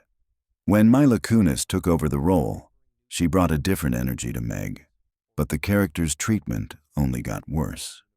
The writers seemed to interpret Kunis's stronger vocal presence as permission to heap even more abuse on Meg. It's as if they felt they needed to work harder to break down this version of the character, leading to increasingly disturbing storylines and more brutal family dynamics. Let's talk about the episode that was so controversial it was partially rewritten before airing. In the original version of Barely Legal, Meg's obsession with Brian was portrayed much more sympathetically. The initial script showed Meg as a lonely teenager desperately seeking any form of affection, with Brian genuinely caring about her well-being. But the network demanded changes, wanting more comedic moments at Meg's expense. The final version transformed Meg's legitimate emotional needs into creepy stalker behavior, making her the villain of her own story. Here's something that will make your skin crawl. The show's writers have admitted in interviews that they use Meg as a testing ground for how far they can push controversial content. If a joke about domestic abuse, mental illness, or teenage depression doesn't work with other characters, they try it with Meg first. She's literally a guinea pig for the most disturbing content the show produces. The reasoning? If viewers are already conditioned to see Meg as deserving of mistreatment, they are less likely to object to increasingly dark humor. The psychological profile of Meg Griffin reveals something truly heartbreaking. She exhibits classic symptoms of severe depression, anxiety, and post-traumatic stress disorder. Her desperate attempts to fit in, her willingness to endure abuse for even momentary acceptance, and her complete lack of self-worth all point to a character who has been systematically broken down by years of family trauma. The show presents this as comedy, but it's actually a textbook case study of emotional and psychological abuse. But here's where the lore gets really twisted. There's an unaired episode from Season 3 that was deemed too dark for broadcast. In this episode, titled Meg's Breaking Point, the character finally snaps and confronts her family about their treatment of her. The episode was fully animated and voiced before being pulled from the schedule. According to leaked production notes, the episode ended with Meg attempting to leave the family permanently, only to be guilt-tripped into staying by a manipulative speech from Peter about how the family needs her to abuse. The censored content doesn't stop there. Multiple episodes have had scenes removed that showed the long-term psychological effects of the family's treatment of Meg. These deleted scenes included Meg self-harming, having panic attacks, and showing signs of dissociation during family interactions. The network apparently felt these realistic consequences of abuse were too heavy for a comedy show, but they were perfectly fine with the abuse itself continuing episode after episode. Let's examine the most disturbing aspect of Meg's character development. Over the years, she's been conditioned to believe she deserves the mistreatment she receives. This is called learned helplessness, a psychological phenomenon where abuse victims begin to accept their situation as normal and stop trying to escape or improve their circumstances. The show has documented this process in real time, showing viewers exactly how psychological abuse breaks down a person's will to resist. Family Guy's treatment of Meg becomes even more disturbing when you consider the show's massive influence on popular culture. Millions of viewers, including impressionable teenagers, watch this show and learn that it's acceptable and even funny to systematically torment family members who are perceived as different or unpopular. The show has normalized family dysfunction to a degree that's genuinely concerning for child psychologists and family therapists. The voice acting reveals another layer of this disturbing lore. Mila Kunis has admitted in interviews that voicing Meg's more heartbreaking moments genuinely affects her emotionally. She's described having to take breaks during recording sessions when Meg's dialogue becomes too realistic in its portrayal of despair and hopelessness. The fact that professional voice actors struggle with this content should tell us something about how genuinely dark it really is. There's also the hidden symbolism in Meg's character design that most viewers never notice. Her pink beanie isn't just a fashion choice. It's meant to represent her attempt to hide and protect herself from the world. Her oversized clothes are armor against judgment and criticism. Even her glasses represent her desire to see the world clearly, while feeling that the world refuses to see her at all. Every aspect of her appearance tells the story of someone trying to disappear. The show's international versions reveal even more disturbing lore about Meg. In several countries, episodes featuring extreme Meg abuse have been edited or banned entirely.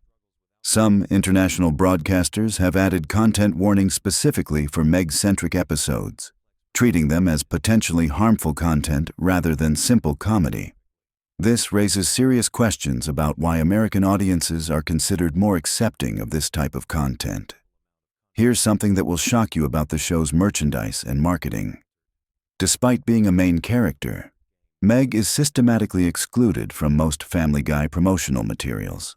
Official merchandise featuring the Griffin family often leaves Meg out entirely, or places her in the background. This marketing strategy mirrors the character's treatment in the show itself, making her invisible even in promotional contexts. The fan community's relationship with Meg reveals the character's true cultural impact. While most characters have dedicated fan bases, Meg's fans are primarily people who identify with feeling like family outcasts themselves. The character has become an unintentional symbol for anyone who's ever felt unloved, unwanted, or systematically mistreated by those who should care for them most. This wasn't the creator's intention, but it's become Meg's most significant cultural legacy. Recent seasons have included subtle hints that the writers are beginning to recognize the problematic nature of Meg's treatment. There have been episodes where her family's behavior toward her is called out by other characters, and moments where Meg shows unexpected strength and self-respect. However, these moments are always followed by a return to the status quo, suggesting that the show is trapped by its own established dynamics. The most disturbing piece of Family Guy lore involving Meg comes from a writer's room story that was leaked several years ago. During the creation of an episode focused on Meg's birthday, the writing staff apparently spent an entire day brainstorming ways to make her special day as miserable as possible. The goal wasn't comedy. It was seeing how creatively they could torture the character psychologically while maintaining the show's tone. This reveals a level of systematic cruelty in the creative process that goes far beyond simple comedic writing.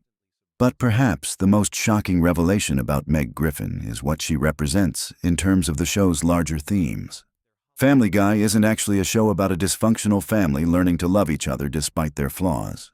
It's a show about how families can systematically destroy their most vulnerable members while convincing themselves and others that it's all harmless fun. Meg is the canary in the coal mine, the character whose treatment reveals the true darkness lurking beneath the show's comedic surface. The psychological research that's been conducted on Family Guy's impact specifically cites Meg's treatment as potentially harmful to viewers who identify with her character. Studies have shown that prolonged exposure to this type of normalized family abuse can actually affect how viewers perceive their own family dynamics. Young people who see themselves in Meg might begin to accept similar treatment in their own lives as normal or deserved. What makes this even more concerning is the show's longevity and cultural penetration. Meg Griffin has been suffering this abuse for over 2 decades, across hundreds of episodes, reaching billions of viewers worldwide. The character has become one of television's most recognizable symbols of systematic family scapegoating, and that influence extends far beyond entertainment into real social attitudes about family dynamics and acceptable behavior. The voice direction for Meg's character provides another window into how deliberately her suffering is crafted. Voice directors reportedly give specific instructions to emphasize Meg's pain, disappointment, and desperation in ways that make these emotions more pronounced and uncomfortable. The goal isn't just to make her a comedic target, but to make her suffering feel authentic enough to create a specific type of uncomfortable humor that some viewers apparently find entertaining. Industry insiders have revealed that several guest stars have refused to participate in episodes that focused heavily on Meg's mistreatment.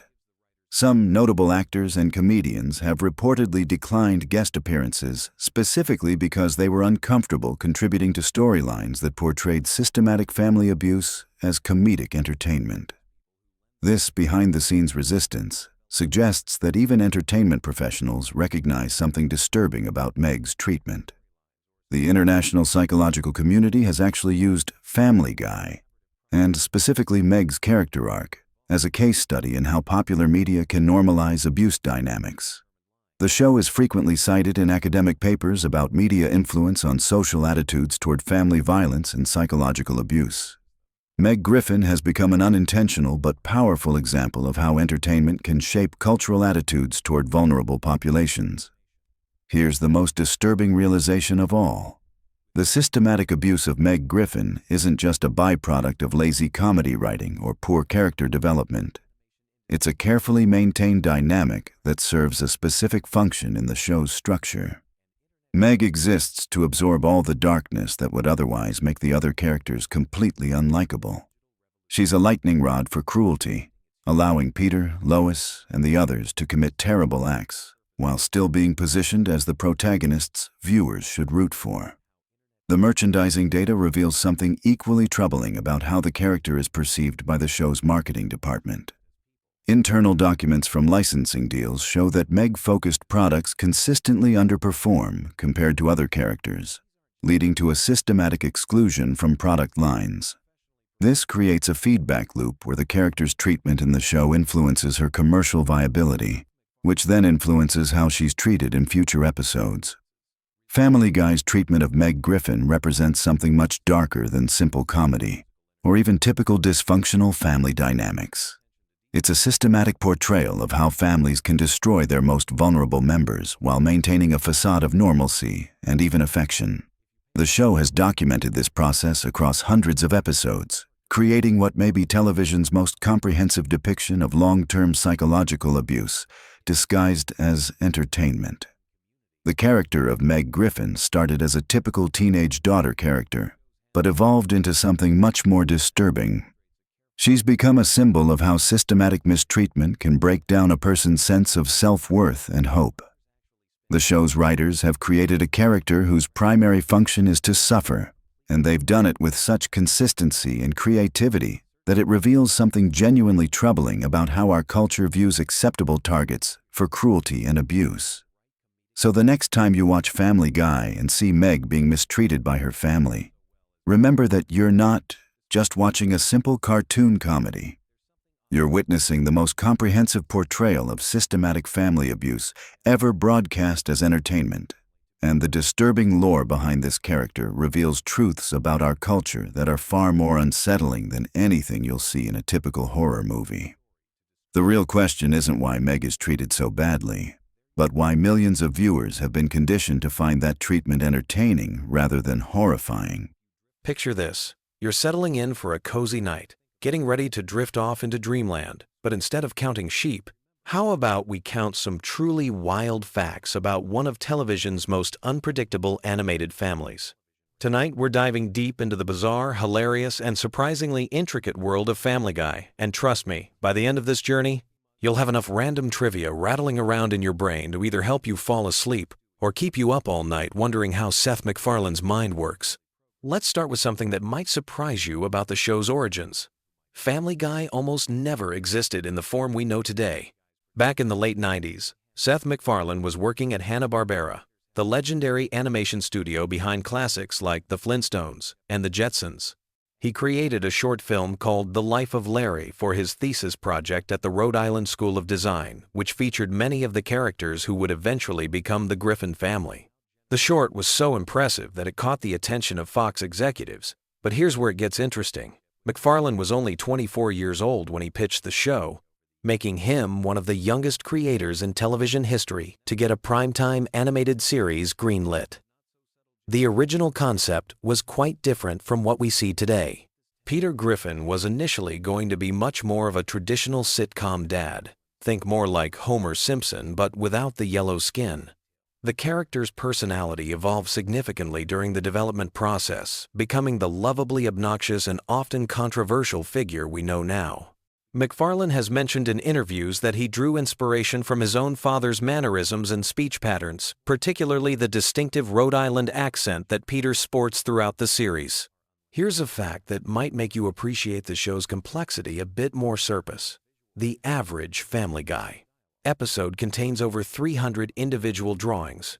Each 22-minute episode requires thousands of hours of work from dozens of artists, animators, and voice actors. The animation process alone takes approximately 8 months from initial script to final product, which explains why the show's production schedule is so carefully planned out years in advance. Speaking of voice acting, Seth MacFarlane performs the voices of 4 main characters: Peter, Brian, Stewie, and Glenn Quagmire. But here's something that might blow your mind. He records all of their dialogue separately, often having conversations with himself that last for hours. MacFarlane has described the experience as somewhat surreal, especially when he's voicing emotional scenes between characters like Brian and Stewie, who have some of the most complex relationships on the show. The character of Stewie Griffin deserves special attention because his development represents one of the most dramatic character evolution arcs in animated television history. Originally conceived as a straightforward villain baby bent on world domination and matricide, Stewie gradually transformed into a more nuanced character, exploring themes of sexuality, intelligence, and family dynamics.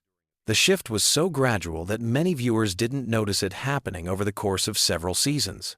MacFarlane has stated that this evolution was intentional, reflecting his own growth as a writer and his desire to explore more sophisticated storytelling within the animated comedy format. One of the most fascinating aspects of Family Guy's production involves their approach to cutaway gags, those random tangential moments that have become the show's signature. The writers maintain what they call a gag bank, which is essentially a massive database of potential cutaway ideas that they can draw from when constructing episodes.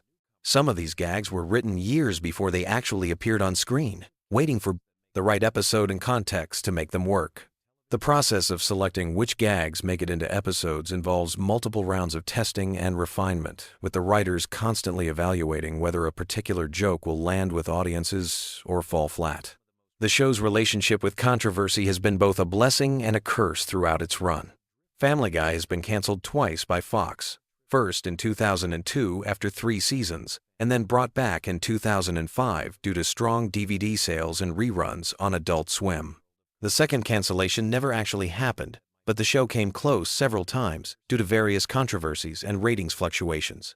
What's interesting is that many of the episodes that generated the most controversy also ended up being some of the most popular, suggesting that the show's willingness to push boundaries is intrinsically linked to its success. The voice acting ensemble deserves recognition for their incredible consistency and chemistry. Alex Borstein, who voices Lois, actually auditioned for the role while she was performing in the sketch comedy group MAD-TV. Her distinctive voice for Lois was inspired by her own grandmother, and she's mentioned that she sometimes forgets she's not using her natural speaking voice when recording Lois scenes. Mila Kunis, who voices Meg, was only 14 years old when she started on the show, making her one of the youngest voice actors to land a major role in prime-time animation. The show's musical elements often go unnoticed, but they represent a significant portion of the production effort. Family Guy features more original music than most animated series, with MacFarlane himself composing many of the songs and musical numbers. His background in musical theater strongly influences these segments, and many episodes feature elaborate musical sequences that require additional voice actors, musicians, and extended animation sequences. The episode Road to the Multiverse alone featured over 40 different animation styles and required nearly double the typical production time. Here's something that might surprise fans of the show's seemingly random humor. Family Guy episodes are actually meticulously structured according to classical comedy writing principles. Each episode follows a 3-act structure with carefully planned pacing and timing. The cutaway gags aren't randomly inserted. They're strategically placed to provide relief from main plot tension or to enhance particular jokes. The writers spend considerable time in the editing process, adjusting the timing of these elements to maximize comedic impact. The show's impact on popular culture extends far beyond television. Family Guy has spawned countless internet memes, influenced other animated series, and even affected the way people communicate online. Phrases like, "Oh my God, who the hell cares?" and "What the deuce?" have entered common usage, and the show's irreverent style has influenced everything from advertising to political commentary. The series has also been credited with helping to revive interest in animated comedy among adult audiences, paving the way for shows like Rick and Morty and BoJack Horseman. One of the most technically impressive aspects of Family Guy involves their approach to celebrity impressions and guest voices. The show has featured hundreds of celebrity guest stars over the years, but what's remarkable is how they integrate these appearances into the show's established comic rhythm. Many celebrities have mentioned that recording for Family Guy requires a different approach than traditional voice acting because the timing and delivery style is so specific to the show's aesthetic. The international versions of Family Guy present fascinating variations on the original concept. In different countries, certain cultural references are modified or replaced entirely to make sense to local audiences. The German version, for example, includes completely different cutaway gags that reference German culture and history. These adaptations require not just translation but complete rewriting of significant portions of episodes, essentially creating parallel versions of the same show. Behind the scenes, the Family Guy writing room operates more like a comedy club than a traditional television writing environment. Writers regularly perform their ideas for each other, and the collaborative process involves a lot of improvisation and spontaneous joke development. McFarlane has described the experience as one of the most creatively fulfilling aspects of producing the show, and many writers who have worked on Family Guy have gone on to create their own successful comedy series. The show's approach to social commentary often flies under the radar because it's wrapped in such outrageous humor. Many episodes tackle serious subjects like politics, religion, and social justice, but they do so through such an absurdist lens that the commentary becomes almost subliminal. This technique allows the show to address controversial topics while maintaining its primarily comedic focus, though it also means that viewers can interpret the show's messages in wildly different ways. Family Guy's influence on animation technology shouldn't be overlooked either. The show was among the first animated series to extensively use digital animation techniques, and their production pipeline has been studied and emulated by animation studios worldwide. The efficiency of their animation process allows them to produce episodes more quickly than many competing shows, which is part of why they've been able to maintain such a consistent release schedule for so many years. The merchandising empire surrounding Family Guy represents another fascinating aspect of the show's cultural impact. From action figures to clothing lines to video games, the show has spawned a massive array of consumer products. What's interesting is how these products often feature jokes and dusky references that only hardcore fans would understand, creating multiple tiers of engagement with the show's content. The show's relationship with censorship provides insight into how television content standards have evolved over the past 2 decades. Early episodes of Family Guy pushed boundaries that were considered quite shocking at the time, but many of those same jokes would barely register as controversial today. The series has served as a kind of barometer for changing social attitudes about humor, language, and acceptable content on television. Looking at Family Guy's longevity, it's remarkable that a show built around such seemingly random humor has maintained relevance for over 2 decades. Part of this success stems from the flexibility of the format, NEN, because the show isn't tied to realistic character development or consistent continuity. It can adapt to changing cultural contexts much more easily than traditional sitcoms. Characters can be completely different from episode to episode without breaking the show's internal logic. The voice recording process for Family Guy involves some unique challenges that most animated shows don't face. Because so many characters are voiced by the same actors, recording sessions often require complex scheduling to allow for quick character switches. McFarlane, in particular, has developed techniques for rapidly shifting between his different character voices, sometimes switching between Peter and Brian mid-sentence during recording sessions. Family Guy's impact on comedy writing extends beyond animation into live-action television and film. Many comedy writers cite the show's fearless approach to offensive humor and its willingness to commit fully to absurd premises as influential in their own work. The show's success proved that audiences were hungry for comedy that didn't follow traditional rules about likability or moral messaging. The technical aspects of producing Family Guy's signature visual style involve more complexity than might be immediately apparent. The seemingly simple character designs actually require precise consistency across hundreds of artists working on each episode. The show maintains detailed style guides that specify everything from the exact curve of Peter's chin to the precise shade of Brian's fur, ensuring visual continuity across different animation teams and production facilities. As we wind down this journey through the wonderfully weird world of Family Guy, it's worth noting that the show continues to evolve and surprise audiences after more than 20 years on the air. Whether you love it or hate it, there's no denying that Family Guy has carved out a unique place in television history, pushing boundaries and challenging expectations in ways that few shows ever attempt.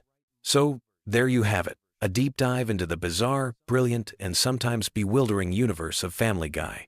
From its humble beginnings as a college thesis project to its status as one of the longest-running animated series in television history, the show represents a fascinating case study in how unconventional creativity can find mainstream success. Sweet dreams.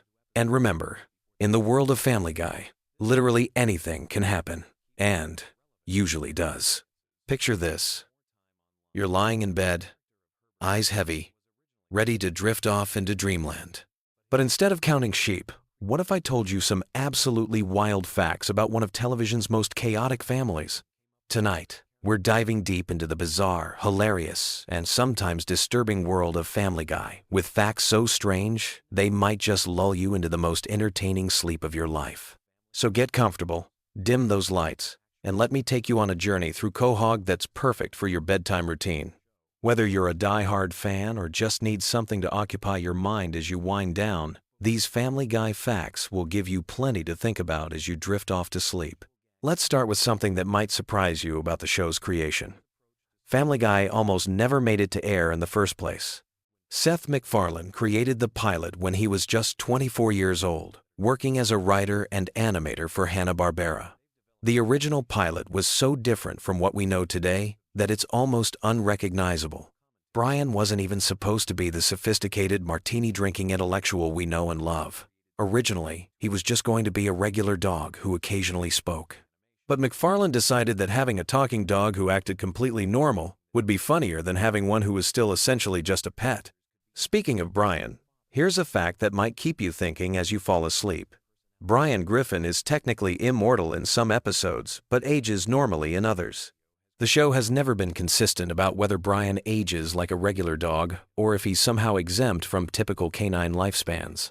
In some episodes, he's mentioned to be around 7 years old in dog years, which would make him middle-aged. But in others, he references events from decades ago, as if he experienced them personally. This inconsistency is just one of many things that make Family Guy's continuity so fascinatingly chaotic. Now, let's talk about Stewie Griffin, the baby genius with questionable intentions. Did you know that Stewie's sexuality has been a subject of debate not just among fans but actually within the show's writing room? Seth MacFarlane has stated in interviews that Stewie is meant to be gay, but the character's sexuality has been portrayed inconsistently throughout the series. In early episodes, Stewie had crushes on various female characters, but later seasons have shown him with clear attractions to male characters. The writers have deliberately kept this ambiguous, which adds another layer to Stewie's already complex character. Here's something that might give you pleasant dreams. The voice actors for Family Guy are incredibly talented beyond just their work on the show. Seth MacFarlane, who voices Peter, Brian, and Stewie, is also an accomplished singer who has released several jazz albums. His singing voice is so good that he's performed with major orchestras and has even done tribute concerts to classic crooners like Frank Sinatra. Imagine Peter Griffin serenading you to sleep with smooth jazz standards. Let's dive into some facts about the show's most controversial character, Peter Griffin himself. Peter's weight has been a running gag throughout the series, but did you know that his exact weight has been mentioned multiple times with wildly different numbers? In some episodes, he's said to weigh around 270 pounds, while in others, the number jumps to over 300. The inconsistency is intentional, reflecting how the show treats Peter's physical characteristics as fluid depending on what's funniest for any given episode. Peter's job history is another source of endless entertainment and confusion. Throughout the series, he's worked at a toy factory, a brewery, various other random jobs, and has even been unemployed for extended periods. But here's what's interesting. The show never explains how the Griffin family maintains their lifestyle during Peter's unemployed periods. They live in a decent house in what appears to be a middle-class neighborhood, yet Peter's employment status seems to have no impact on their standard of living. It's one of those cartoon logic elements that you just have to accept. Speaking of the Griffin house, have you ever noticed that the layout seems to change between episodes? Sometimes there are rooms that appear out of nowhere, and other times, familiar rooms seem to vanish. The basement, in particular, seems to change size and purpose depending on the episode's needs. In some episodes, it's a small storage space, while in others, it's large enough to hold elaborate contraptions or even entire gatherings. This kind of flexible architecture is common in animated shows, but Family Guy takes it to particularly absurd lengths. Let's talk about Meg Griffin, the family's perpetual punching bag. Here's a fact that might surprise you. Meg was originally supposed to be the most normal character in the family, serving as the audience's point of view into this chaotic household. But as the show evolved, the writers found it funnier to make her the target of everyone's abuse. This shift happened gradually over the first few seasons, and by the time it was fully established, Meg had transformed from a relatable teenager into a character whose suffering was played for laughs. The voice of Meg has also changed throughout the series. Originally voiced by Lacey Chabert, the role was taken over by Mila Kunis starting in Season 2. The transition was so seamless that many viewers didn't even notice the change. Kunis was actually still a teenager when she started voicing Meg, making her closer in age to the character than most voice actors are to their animated counterparts. Here's a soothing fact about the show's animation style. Family Guy uses a technique called cutaway gags that allows for infinite creative possibilities. These brief segments, usually introduced by phrases like, "This is worse than the time," allow the animators to create completely different scenarios, time periods, and art styles within a single episode. Some of these cutaways reference obscure pop culture moments, while others create entirely fictional scenarios. The animators have said that creating these cutaways is one of the most enjoyable parts of working on the show because there are virtually no limitations on what they can create. Let's discuss some facts about Quahog, the fictional Rhode Island town where the Griffins live. The town's name is actually a type of clam, which is fitting given Rhode Island's coastal location. But here's what's interesting. The geography of Quahog seems to change depending on the episode's needs. Sometimes it's portrayed as a small town where everyone knows each other, while other times it seems large enough to support multiple shopping districts, airports, and major venues. The town has everything from a small town feel to big city amenities, depending on what the plot requires. The Drunken Clam, the bar where Peter and his friends hang out, is based on real bars that McFarlane frequented during his college years. The atmosphere and the type of conversations that happen there are drawn from McFarlane's actual experiences, which explains why the dialogue often feels so authentic despite the absurd situations. Here's something that might help you drift off. The show's theme song is intentionally designed to be catchy and memorable, but it's also shorter than most television theme songs. This was a deliberate choice to maximize the amount of time available for actual content in each episode. The brevity of the theme song allows for more jokes and story development, which is part of why Family Guy episodes often feel packed with content. Let's talk about some of the show's recurring characters and their origins. Glenn Quagmire, the Griffins' oversexed neighbor, was originally conceived as a minor character who would appear occasionally, but the writers found his character so entertaining that he became a regular part of the cast.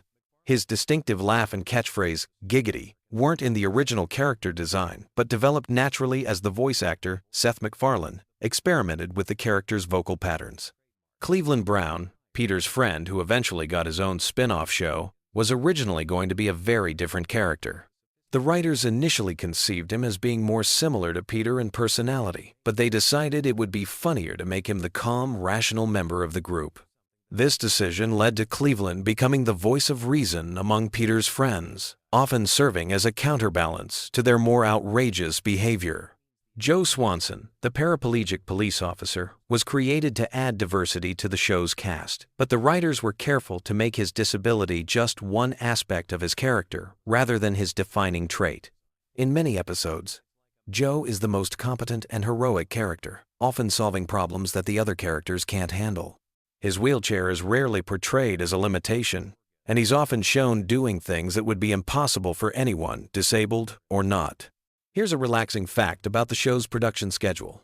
Family Guy episodes are typically produced months in advance, which allows the animators and voice actors to take their time perfecting each episode. Unlike live-action shows that have to rush to meet weekly deadlines, animated shows like Family Guy can spend weeks on individual scenes, ensuring that every joke lands and every visual gag is perfectly timed. The show's writer's room operates on a collaborative system where anyone can contribute ideas, regardless of their official role on the show. This has led to some of the show's most memorable moments coming from unexpected sources. Sometimes the person responsible for continuity might suggest a joke that becomes central to an episode, or a voice actor might improvise a line that becomes a recurring catchphrase. Let's discuss some facts about the show's cultural impact that might give you something peaceful to think about as you fall asleep. Family Guy has been translated into dozens of languages, and each version faces the challenge of adapting American cultural references for international audiences. Some jokes that work perfectly in English become completely different jokes in other languages, while others are replaced entirely with references that local audiences will understand. The show's influence on internet culture has been enormous. Many of Family Guy's cutaway gags and memorable quotes have become memes that spread far beyond the show's original audience. The phrase, "Oh no," in Peter's distinctive voice, for example, became a popular reaction GIF used in contexts that have nothing to do with the show itself. Here's something interesting about the show's approach to celebrity guest stars. Unlike many animated shows that cast celebrities to voice characters similar to themselves, Family Guy often has famous people voice characters that are completely different from their real personalities. This approach has led to some surprising and entertaining performances that showcase different sides of well-known actors and musicians. The show's approach to continuity is deliberately inconsistent, which actually makes it more relaxing to watch in some ways. You don't need to remember every detail from previous episodes to understand what's happening, because the show often contradicts its own established facts for the sake of a good joke. This means you can watch episodes in any order and still enjoy them fully, which is perfect for casual viewing or when you're trying to wind down. Let's talk about some facts about the show's music and sound design. Family Guy employs a full orchestra for many of its musical numbers, which is unusual for an animated television series. This attention to musical detail means that even throwaway songs and cutaway gags are often surprisingly well-produced and catchy. The show's composers have backgrounds in both television and theatrical music, which explains why many of the musical segments feel like they could work on stage. The sound effects in Family Guy are often created in unusual ways. The iconic sound of Peter falling down and hurting himself, which happens in almost every episode, is actually a combination of several different sounds layered together. The voice actors often provide their own sound effects during recording sessions, which gives the show a more organic feel than if all the sounds were added in post-production. Here's a fact that might help you smile as you drift off. The show's animators often hide small details in backgrounds that only the most observant viewers will notice. These Easter eggs can be anything from references to other shows, inside jokes among the production staff, or even tiny animations that have nothing to do with the main story. Finding these hidden details has become a hobby for some fans, who watch episodes multiple times just to catch things they missed. The show's approach to time and aging is fascinatingly inconsistent. While the characters never seem to get older, the show acknowledges the passage of time in other ways. Technology updates, cultural references change, and real-world events are incorporated into episodes. This creates a strange temporal bubble where the characters exist in a perpetual present that somehow includes decades of cultural history. Let's discuss some production facts that showcase the incredible amount of work that goes into each episode. A single episode of Family Guy requires thousands of individual drawings, even though much of the animation is now done digitally. Each character expression, each background element, and each special effect needs to be designed and animated individually. The attention to detail is remarkable when you consider how quickly episodes need to be produced. The voice recording process is also more complex than you might expect.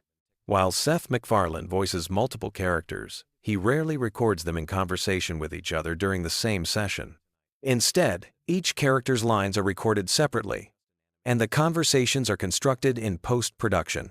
This means that MacFarlane has to imagine how his different characters would interact with each other and adjust his performance accordingly. Here's something soothing to consider. Despite all the chaos and controversy surrounding Family Guy, the show has created jobs for hundreds of people over its many seasons.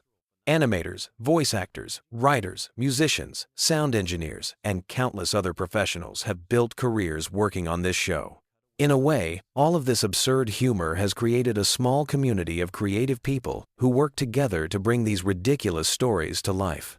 The show's international success has also led to cultural exchange in unexpected ways. American animators have learned techniques from international studios, while animators from other countries have brought their own cultural perspectives to American television. This cross-pollination of ideas has enriched the medium of animation as a whole. As we near the end of our journey through these Family Guy facts, let's consider something that might give you pleasant dreams. The show's enduring popularity suggests that there's something universally appealing about stories of dysfunctional families who, despite all their problems, somehow stick together. Even though the Griffin family is exaggerated to absurd proportions, there's something recognizable about their dynamics that resonates with audiences around the world. The show's ability to find humor in everyday situations, even when those situations are taken to impossible extremes, reflects a fundamentally optimistic view of life. No matter how bad things get, there's always something to laugh about. This perspective can be oddly comforting when you're trying to wind down from your own day's challenges. So, as you drift off to sleep tonight, you can think about this wild, wonderful, and completely unpredictable animated world where anything can happen, where the impossible is routine, and where laughter is always just around the corner. Sweet dreams, and may your rest be as peaceful as a Quahog evening, minus all the explosions and chaos, of course. Whether you're a longtime fan or someone who's just discovered these bizarre facts, I hope this journey through Family Guy's strange universe has given you something entertaining to think about as you fall asleep. Remember, in the world of animation, anything is possible, and tomorrow is just another opportunity for new adventures and unexpected laughs.